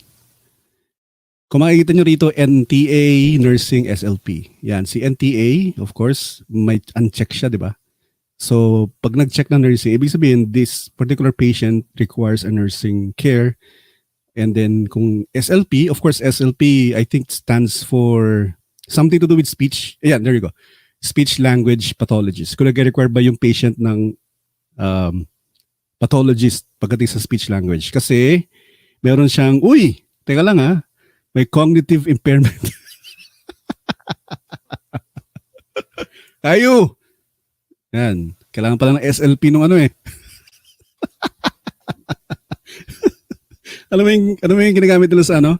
Sa mga aksi na yan. SLP ba yun? SLP di ba yun? Pero dito kasi SLP for medical, ibig sabihin ng SLP is speech language pathologist. Pero palang cognitive, hindi pala dissonance to, impairment. Yan. Kala ko SLP ng aksi. Ayun nga, SLP pala tawag doon, di ba? Ayan, cognitive impairment. Ibig sabihin si patient, merong possible cognitive impairment in section C. Meaning, section C, ibig sabihin na trace nito or na-scan nitong document navigator base doon sa patient files, PDF files, na merong cognitive patterns dito si patient. Okay, so ibig sabihin, kailangan ni patient ng SLP, speech language pathologist. O hindi ito sinasadya ngayon ko lang na-realize meron palang SLP nga pala sa healthcare industry. Okay, yan, may dialysis. Yan, kita nyo. Yan, naka-breakdown. Yan, makikita nyo. Again, this is based on makikita maya-maya kung ano yung itsura ng document ng patient. Yan, pero sinamarize niya na. Pati kung anong page nakasulat. Kita nyo? Kung gaano kadali i-scan to mga to. This uses AI, natural language processing, machine learning tool as well, gaya ng ng ChatGPT, ng CoPilot, ng Bard. Basically, they're using the same technology or core. Okay? Malinaw ba, guys? Again, this technology was already here, I think, 4 or 5 years ago. Matagal na to technology na to. And yung AI, yung ChatGPT na naging commercially available was around sometime last year, di ba? So, okay. So, yung mga nagda-downplay dyan ng AI, ng ChatGPT, medyo magkaroon naman kayo ng hiya sa sarili niyo, guys. Mga professional pa naman kayo kuno, di ba? Yan. Tuloy natin. Ayan. O, kita nyo lahat ng diagnosis. Okay, there you go. Yeah, this is the document ng patient. Galing siya ito yung document na in-upload. Alright? So, noong umpisa, wala dyan mga highlight na yan. Wala yan dyan. Si document navigator yung nag-highlight yan para maging reference mo. Kasi may mga binanggit nga siya rito sa taas kanina, di ba? Kung anong page meron, nandoon. Yan, kita nyo, di ba? For example, diabetes, type 2 diabetes, methyllus, page 1. Yan. Ipipinpoint niya kung anong page nakita nung scanner or nung document navigator yung ganong condition or ganong diagnosis. Siya yung mag-highlight para sa'yo. Imaginein mo any electronic file, PDF, kaya niyang basahin. No? In just a matter of seconds. Kita naman, ang bilis, di ba? Yan. Okay, this is the patient file. No? Pero in this case, this is only ilang pages lang kasi ano lang to history and physical lang to. Pero just imagine, lahat ng file ng patient i-scan mo or babasahin mo manually isa-isa. This could mean 100 pages, 200 pages even. And tutulungan ka nitong tool na to para i-summarize yun in all purpose na pwede niyang gamitin sa healthcare industry. Alright? Yan. O see? Yan. Yan, kahit medyo hindi readable sometimes kaya niyang basahin kasi it learns also. Machine learning tool yan. In worst cases, actually may mga document ako na ina-upload on this system. Talagang hindi na mabasa ng mata. Kailangan mo siyang i-zoom. Kailangan mo parang i-predict muna kung ano ba yung missing word dito or ano yung medyo blurry na word. Pero kaya niyang basahin Kayang basahin nung tool na to ng AI. Kasi nga natuto siya from the previous na mga similar documents or similar cases. Alright? Yan.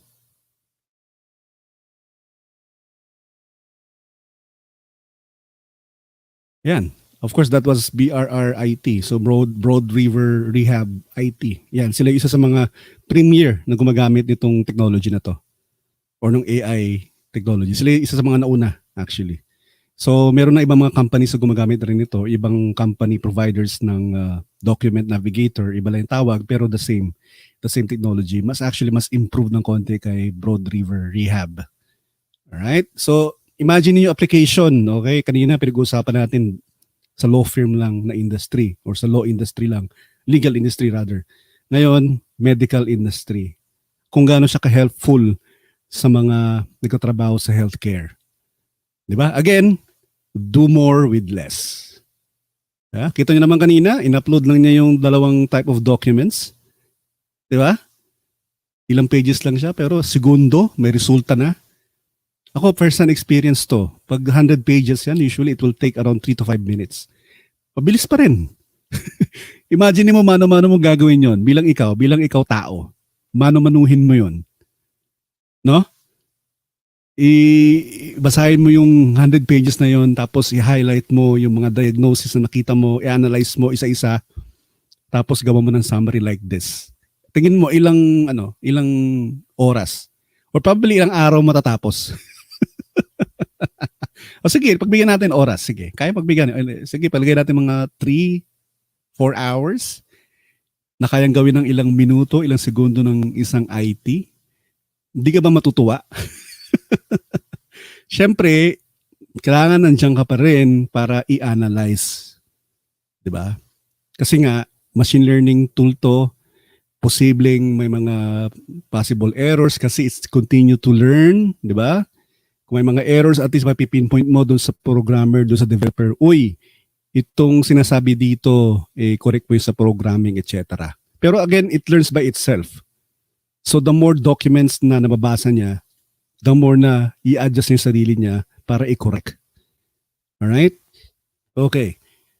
Sabi ni Mark, of course, Philippines need to adapt to AI or needs to adapt AI. It will improve industries lalo sa slow processes ng government.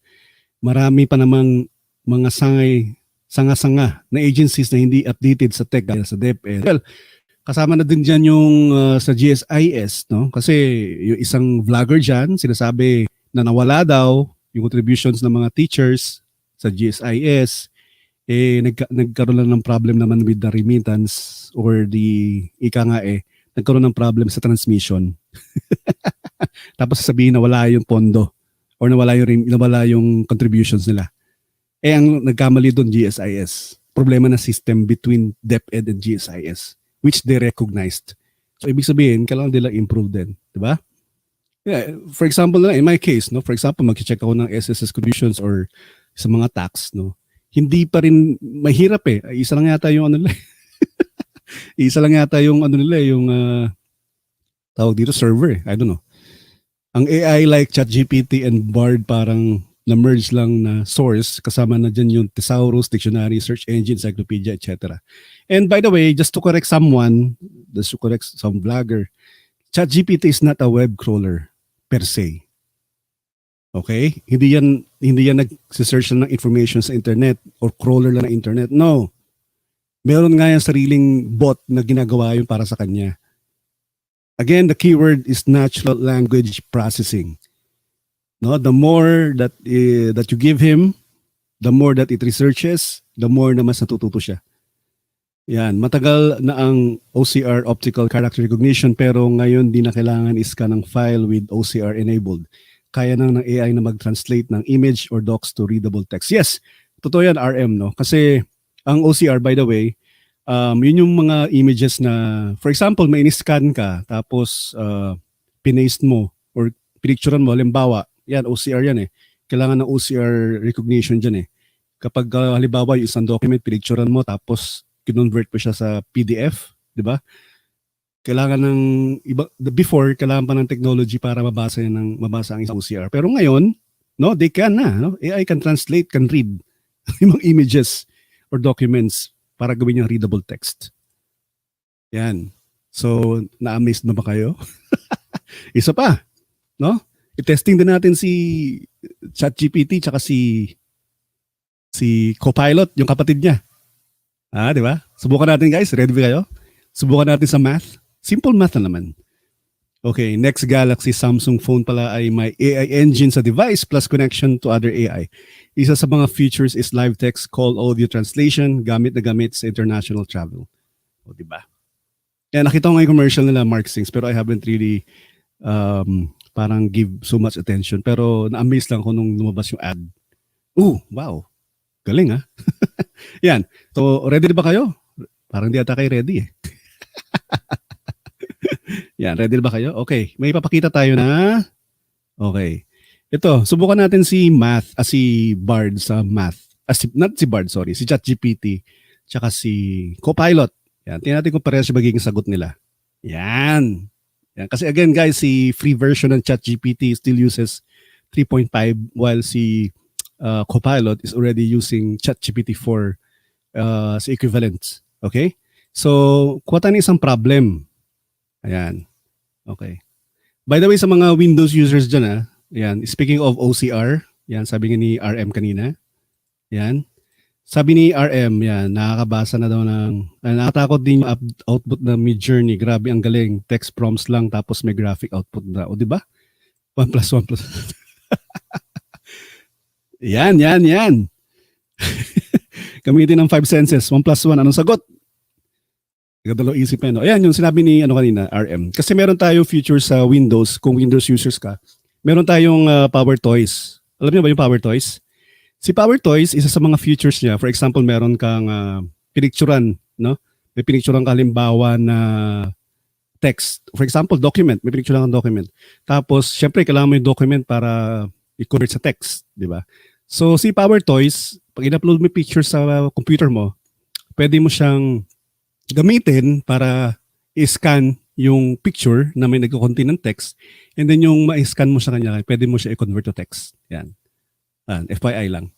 Yan, kasi nabanggit ni RM din yung OCR, Optical Character Recognition. Yan. So, yan. Pakita tayo ng problem. Okay. Alright. Okay. Saan nga ba yun? Ayan. Okay, ito. Yan. Yan. Gamitin natin yung math prowess ni... Although this is simple math, pero tingnan natin. Sorry. Okay. Ayan. Average daily value, annualized administrative fees. Ang question natin dito actually is... Ayan. Itanong natin si ChatGPT kung ano yung blended rate. No? Sa mga economists dyan, sa mga financial experts, guru-guru dyan, alam niyo ibig sabihin nito. Please tell us the blended rate for a contribution of $10 million and $1. Ayan.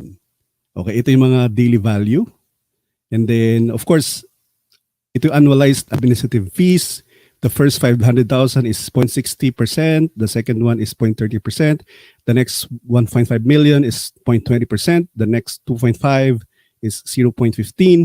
The next 5 million is 0.13, and the next 5 million is 0.12. So, ang tanong natin is, please tell us, or sabihin natin kay ChatGPT, please tell us the blended rate for a contribution of $10 million and $1. So, looking at this, mukhang dito na tayo magtatapos sa, okay, hold on. Dito na tayo mag-stop sa next 5 million. Hindi natin gagamitin ng 50 million kasi kung ito total mo to mga to, that they're already mula dito sa 0.13% of asset, may 10 million $10 million na eh. Ayan, yung mga yan. Total na siya sa $10 million dito. Dito pa lang. So, hindi tayo abot dito sa 50 million plus. Okay? Take note of that. Okay? Alright, sabi ni Mark Sings, may bagong AR paper few days ago. Upload ko lang ng pic, dance, video plus text, prompt to change design. Sasayaw yung mukha ng image. Di ba? Ang galing, no? Alright. 1 plus 1 maalat, ginamit ko sense of taste. Okay, ready ba kayo? Okay, ready ba kayo guys? Okay? Ang subukan natin muna is i-mano-mano siya i-compute, and let's see kung how long will it take us to compute mano-mano. Okay? But not really mano-mano, but gagamitin natin yung Google Sheets. Okay? Alright? Pero before that, i-scan muna natin to. Ayoko i-type to isa-isa, no? So, i-scan muna natin using Power Toys. So, pag mag-scan ka ng image to text, I think gagamitin mo is Alt-Shift-T. Tama ba? Yan. Okay. Okay, one more time. Ko activated si Power Toys. Okay, stop mo natin sharing kasi baka hindi siya gumagana because of that. Or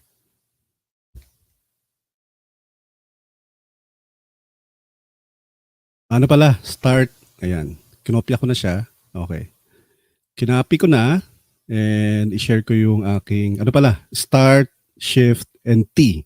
If you're using, natawag dito, Power Toys. I-scan niyo yung picture for the text and pwede mo na siya i-paste.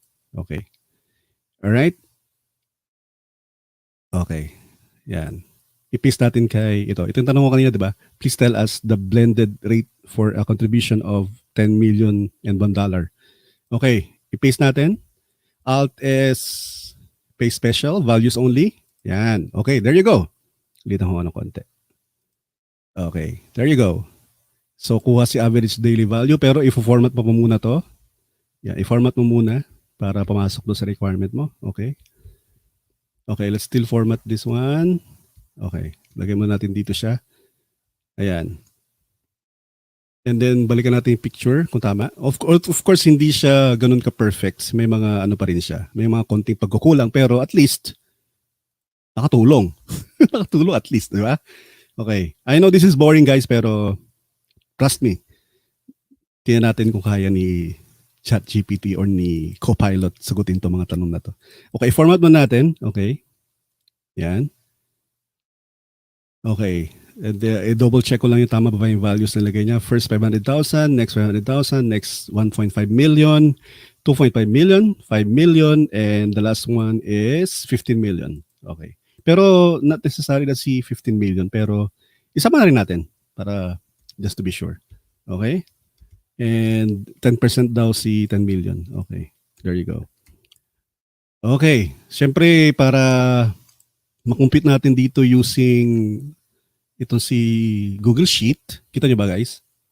Kailangan natin i-format muna to. Pag-iwalay muna natin yung text. Okay? Okay.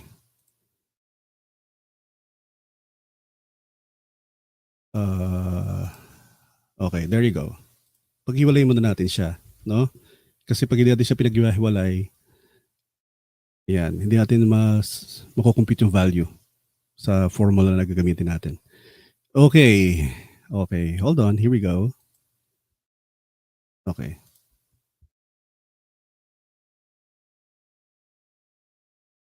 Alright. Okay, hiwalay natin si average daily value. Ayan, pwede natin itong gamitin ng formula kasi nakahiwalay na siya. And then next one, ito naman si... Okay, asan na iba? Okay, wala si... Nandito siguro napunta sa malayo. Okay, sige, pwede natin mano-mano na lang. Yan. 0.60%. Yan.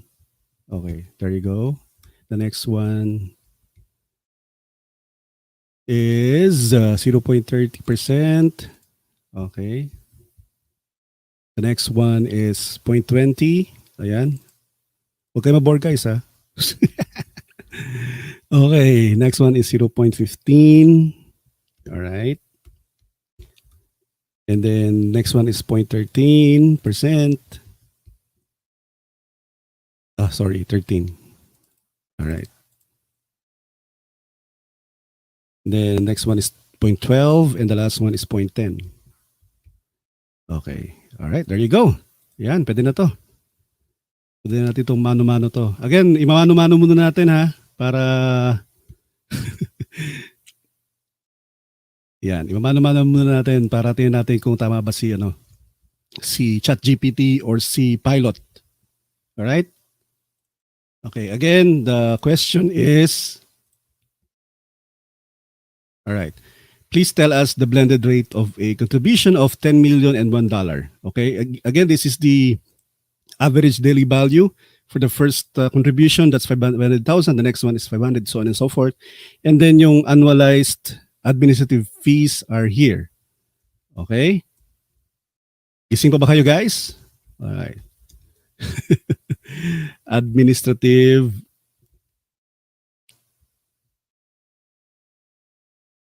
Alright, there you go. Ito siya ha.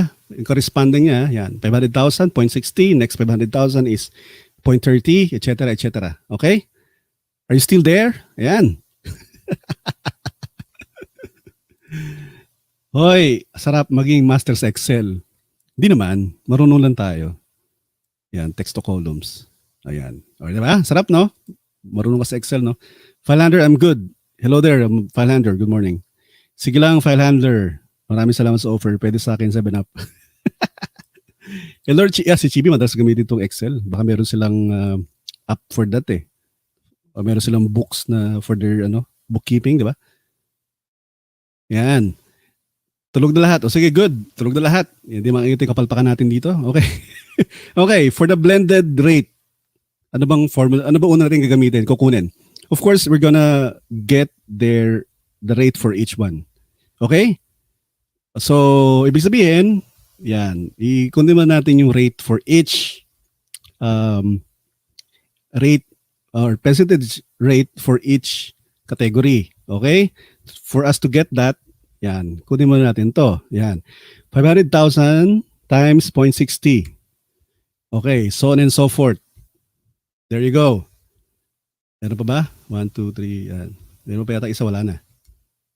Ayan, meron pa. Si next 15 million.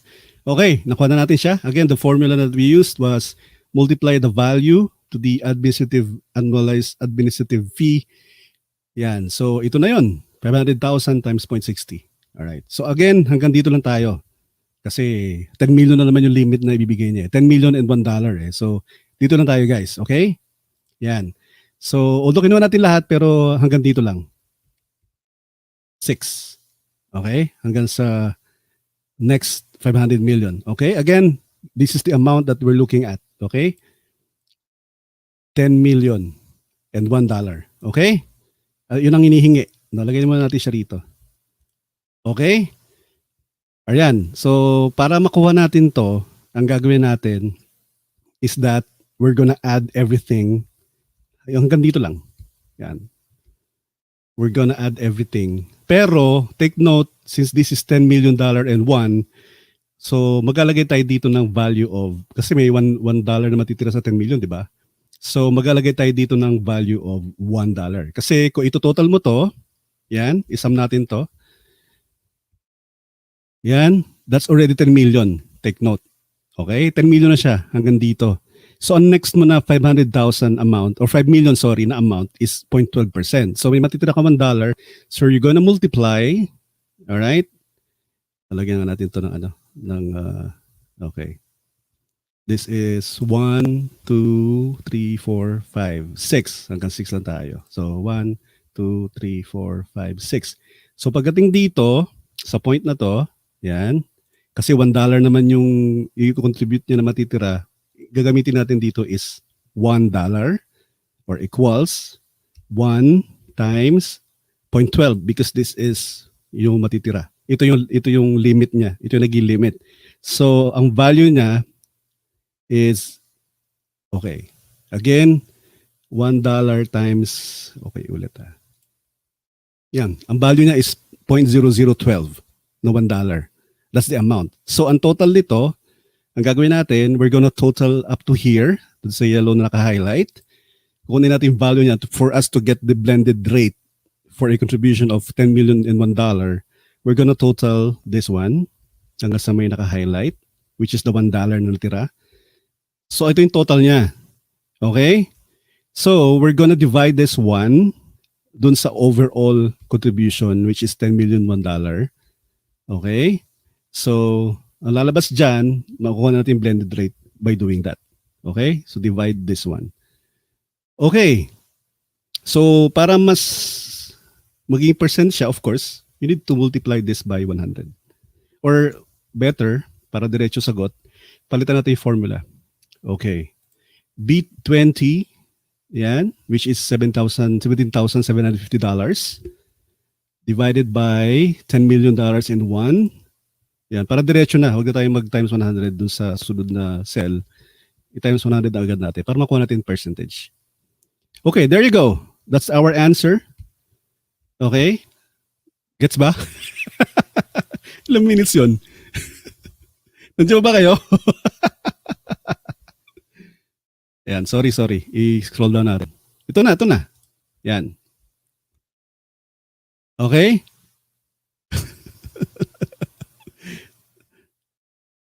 Ay, Mantemyong, magandang hapon. Magandang tanghali. Sabi ni Chibi, yan, nahirapan daw ako. Accounting pa. Oo nga, nahirapan tayo. Accountant kasi si Chibi, kaya madali sa kanya to. Okay lang. Okay, there you go. Again guys, ang gusto ko na ipakita rito is that kung ginawa natin siya mano-mano, ako bilang hindi man ako accountant, regular user lang ako ng spreadsheets or ng Excel. But I know the formula, of course. Kaya mano-mano ko. Well, not technically mano, with the help of Excel or Google Sheets. So, ang rate na hinahanap natin ito. No? Again, the question was, please tell us the blended rate for a contribution of $10 million. And one, pinakita ko naman sa inyo na dito tayo magtatapos. So, this is supposed to be $1 times 0.12. Ayan.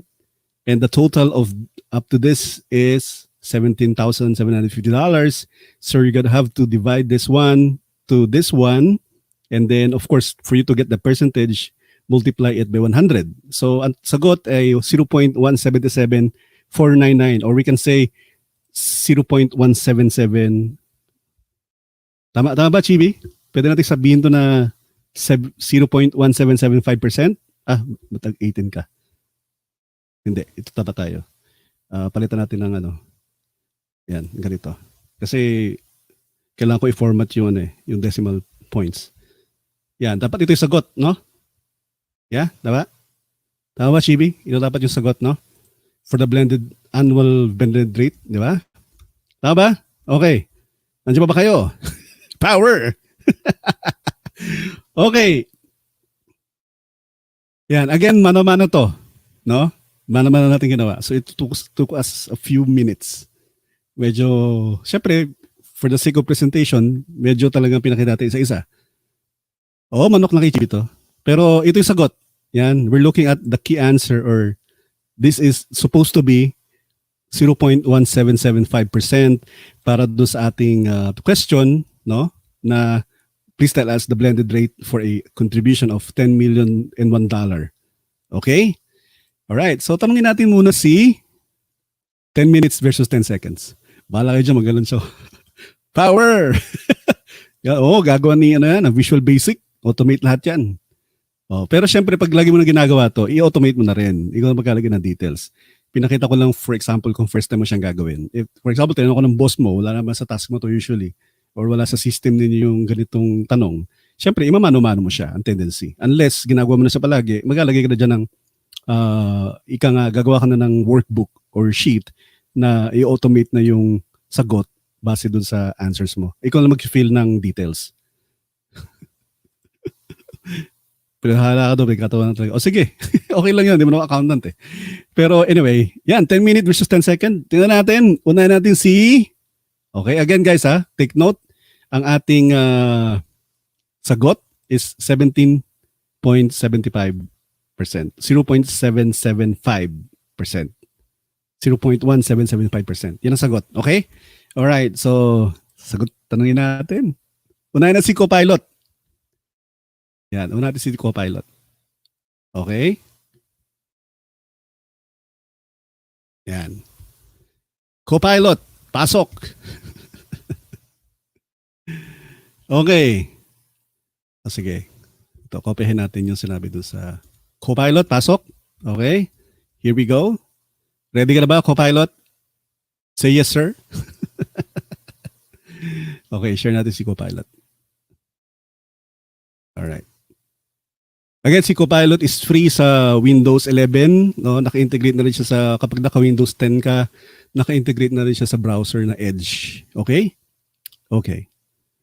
Asa na ba si... Teka lang. Hindi ko makita si CoPilot. Ayan. Okay, hold on guys. Hindi ko makita sa share si Edge. Ayaw magpa-share ni Edge. Okay.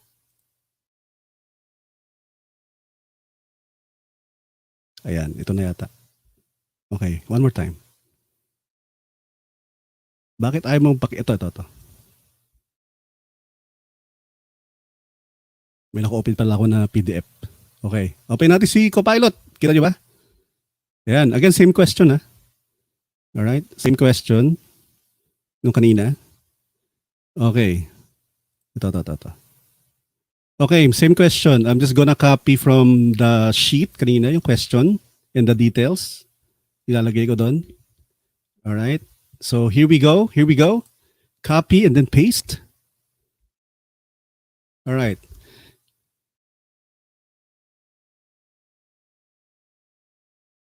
Ulit nga. Okay, here we go. Okay, please tell us the blended rate for a contribution of $10 million in one, $10 million and $1 average daily value, and then annualized administrative fees as follows. Okay, here we go. Kaching. Okay, ulit. Something went wrong. Okay, there you go. Sorry, internet siguro. But here we go. The blended rate. Kita nyo yan guys, real time ha? Okay, laki natin.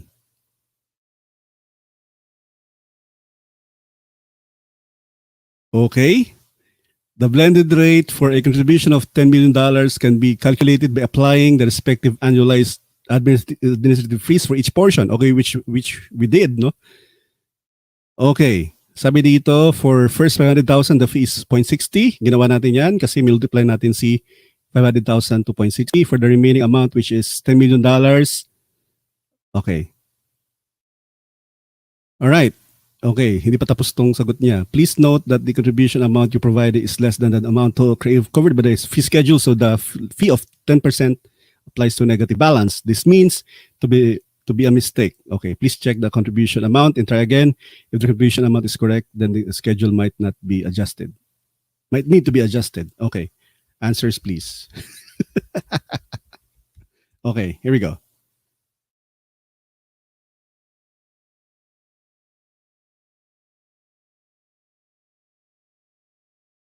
Okay. Again, the answer will be only as good as your prompt. So sometimes kailangan nating linawin palalo. Okay, here we go.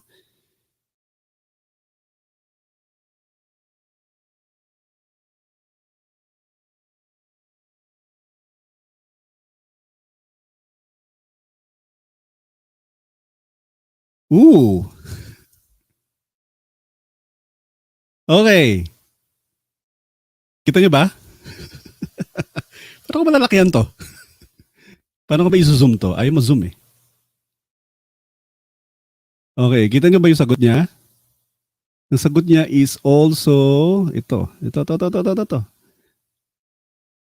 The blended rate is 17,750 over 10,000.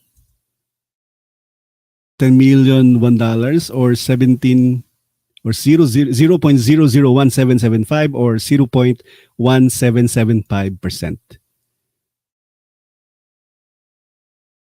Amazing, no? Amazing, no? So again, we did mano-mano pero somehow, no? Somehow parehas kami ng sagot ni CoPilot pero mas ginawa niya mas mabilis. Diba? Okay. Left control, then paano ba i-zoom? Scroll up to zoom. Hindi yata siya, okay, sige. Try natin yung suggestion ni. Oo, hindi siya mazo-zoom, Mark. Yung mazo-zoom dito is yung the page or the web page. Pero, yan. Kita nyo ba? Pero ang sagot niya is 0.1775%. The same answer nung ginawa natin mano-mano. Pero syempre, that's CoPilot. Subukan natin yung kanilang laging inaaway na si ChatGPT. Tanungin natin si ChatGPT naman this time. Okay, same question. Okay, copy natin itong tanong natin kanina. Yan. Punta naman tayo kay ChatGPT. Alright, tingnan natin kung parehas pagiging sagot niya. Alright. Parehas kami nang ginawa, pero mabilis yung pag-compute niya. Matter of a few seconds only. Okay, so i-share natin si ChatGPT. Yan. Okay. Not now. Okay. ChatGPT naman. Kataon mo na sa ChatGPT para ipagtanggol yung iyong math prowess. Alright. Okay. Dito natin ipasok. Okay, paste. Okay, again, the question was, please tell us the blended rate for a contribution of $10 million and $1. Nandito yung details. Ayan. Isinama ko si 15 million para makita niya ha. Pero dito lang titigil yan. I think so. Pero pinasama ko na rin para malito siya. Okay? Okay. Ready to hit press or enter? Okay, here we go. Ito, kita na to sa ChatGPT. Okay. Yan, may iba siya ng konti. May konti siyang difference, no? Kung titignan nyo. Okay. Kasi yung ginawa niya, alright. Let's see kung ano yung ginawa niya. 3 million, 1.5, 3 million, 3.75, 65. Okay. Okay. Ang ginawa niya kasi ganito. Okay. Okay. Sinama niya sa computation niya si 1.5, si next 15 million. No? Sabi ko nga kanina, dapat di na siya sinasama. Pero, subukan natin ibang prompt. Tagalin natin yung, kasi papalito yun eh. Tagalin natin yung 15 million this time. Okay? One more time. Here we go.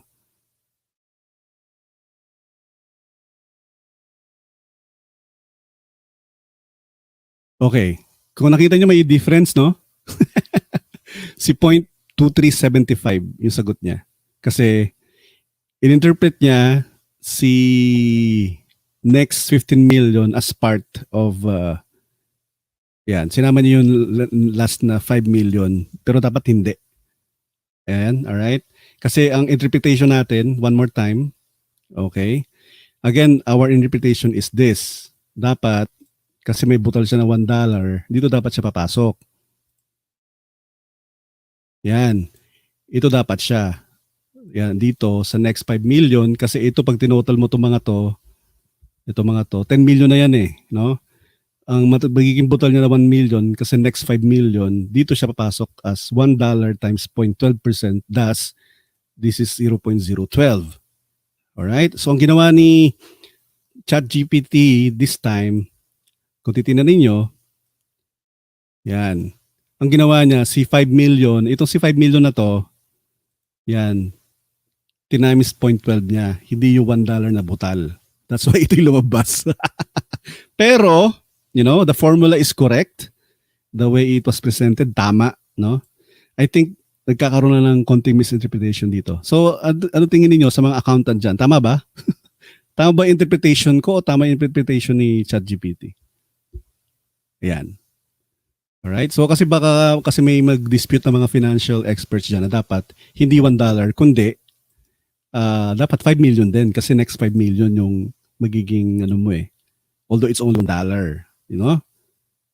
Diba? So dapat gamitin mo 5 million times 0.12, not $1 times 0.12. Diba? Maaring ganun kasi sabihin ng ibang ika nga mga financial experts dyan. Okay? Pero kung titignan niyo yung formula niya, tama. Kasi kukunin mo muna yung ito, yung rate for each detail. Yan, kukunin niya muna. So tama yung formula na ni ginamit ni ChatGPT. Yung nga lang, nag-vary sila ni CoPilot pagdating sa interpretation, which I agree with CoPilot, no? Na yun dapat ang ginamit na yan. Dapat ang ginamit na interpretation ni CoPilot. Dapat dito sa huling 5 million, dapat ano lang to, $1 na lang to, not 5 million mismo. Kasi nga, yung butal is $1. Diba? Yan, sabi ni Mark Sings, mas matalino si ChatGPT 4. O diba? Dapat full window. Yun nga, doon kami nag-vary ng ng opinion. Calculate niya yung bracket, hindi yung variable. Yun nga, RM, tama. Ginamit niya yung condition na next 5 million, not the fact na may butal na $1 lang. Kasi itong 1 to 5, kung ito total mo to, that's already 10 million eh. So, ang question mo just na susunod, what will you use? Will you use a variable or will you use the next condition, which is 5 million times 0.12? Or will you use the variable for this matter? Pero, yan, tama pa rin yung kanyang computation or tama pa rin yung kanyang math. As far as this is concerned, tama pa rin yung math niya. Kasi, subukan natin, no? 23 750 yung total niya divided by 10 million and $1. Tama natin kung tama.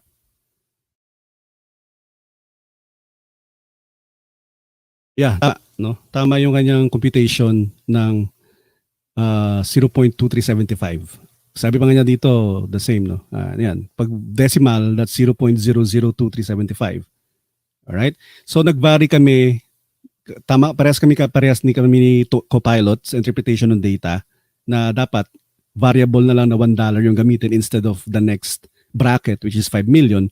Ang ginawa naman ni ChatGPT is that instead of the variable, ginamit niya yung next na value sa bracket, which is 5 million.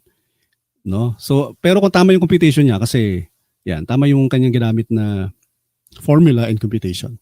Kasi tama, ito yung blended rate. Ito yung sinasabi ko kanina. Blended rate is equal to total fees over total contributions times 100, of course. All right? There you go. So, natuto ba si ChatGPT? Natuto ba si ChatGPT 4? For that matter? Sorry medyo naging boring yun. Nagkaroon tayo ng compute. Alam ko, medyo yung numbers karabihan sa atin. Medyo allergic tayo pagdating sa numero. Pero sana inagustuhan ninyo yung ating presentation ngayong umaga. More about this, no? Pag may nakita tayong mga new materials about ChatGPT, of course, papakita rin natin yung mga yon if ever. Okay? Try mo PDF file tapos i-summarize sa CoPilot. Well, satisfied na ako sa sagot naman ni... tama. Satisfied na naman ako, bro, sa sagot ni CoPilot. Kasi, syempre, bias ako. Yung ginamit ko na formula or interpretation about the variable na $1 instead of the bracket of 5 million, yun ang ginamit ko sa formula, ginamit ko dun sa value. So, agree ako kay CoPilot this time. Pero, as far as principle, as far as the formula, as far as kung ano yung steps na gagawin is concerned, tama din naman si ChatGPT 3.5. However, instead of using the variable, the fact na may natirang butal na $1, ang ginamit niya is ang ginamit niya na value instead is the 5 million, which is the next bracket. Diba? More. Next time, Francis, eh? But for the meantime, kailangan mo natin magpaalam kasi alam ko nakakaantok yung mga numero na pinakita natin. Pero ang pinakita natin dito, guys, again, the bottom line here, at the end of the day, si ChatGPT is a natural language processing technology, machine learning. It's only, the answer will only be as good as your prompt. Okay? Natututo siya. So nakita naman niyo kanina yung sa case na pinakita natin about sa legal experts, which is the Attorney Jarrett from the US. Pinakita natin yung prompt niya, no? And yung sagot ng ChatGPT 11 months ago. And nakita naman ninyo yung prompt na sinagot sa atin ngayon ng ChatGPT na ang laki ng diferensya. Alright? Ang laki ng difference nung kanyang sinagot from 11 months ago. Yan. Pabalikan natin to. Ito yan eh. Yan. O, diba? Kompleto, Ricardos, ika nga. Again, ang magiging work dito na lawyer or na associate is that to double check yung mga sinasite dito sa letter. Kung accurate ba or not. Pero the fact remains na natuto si ChatGPT. Okay? Right? Malinaw ba? Yan naman gusto natin patunayan dito eh. Alright? Hello there, no nonsense. Yan. And having said that, again, maraming salamat sa inyong pakikinig. God bless, stay safe and stay moist. Bye for now. We'll see you again on the next one. Bye for now, guys.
Radio.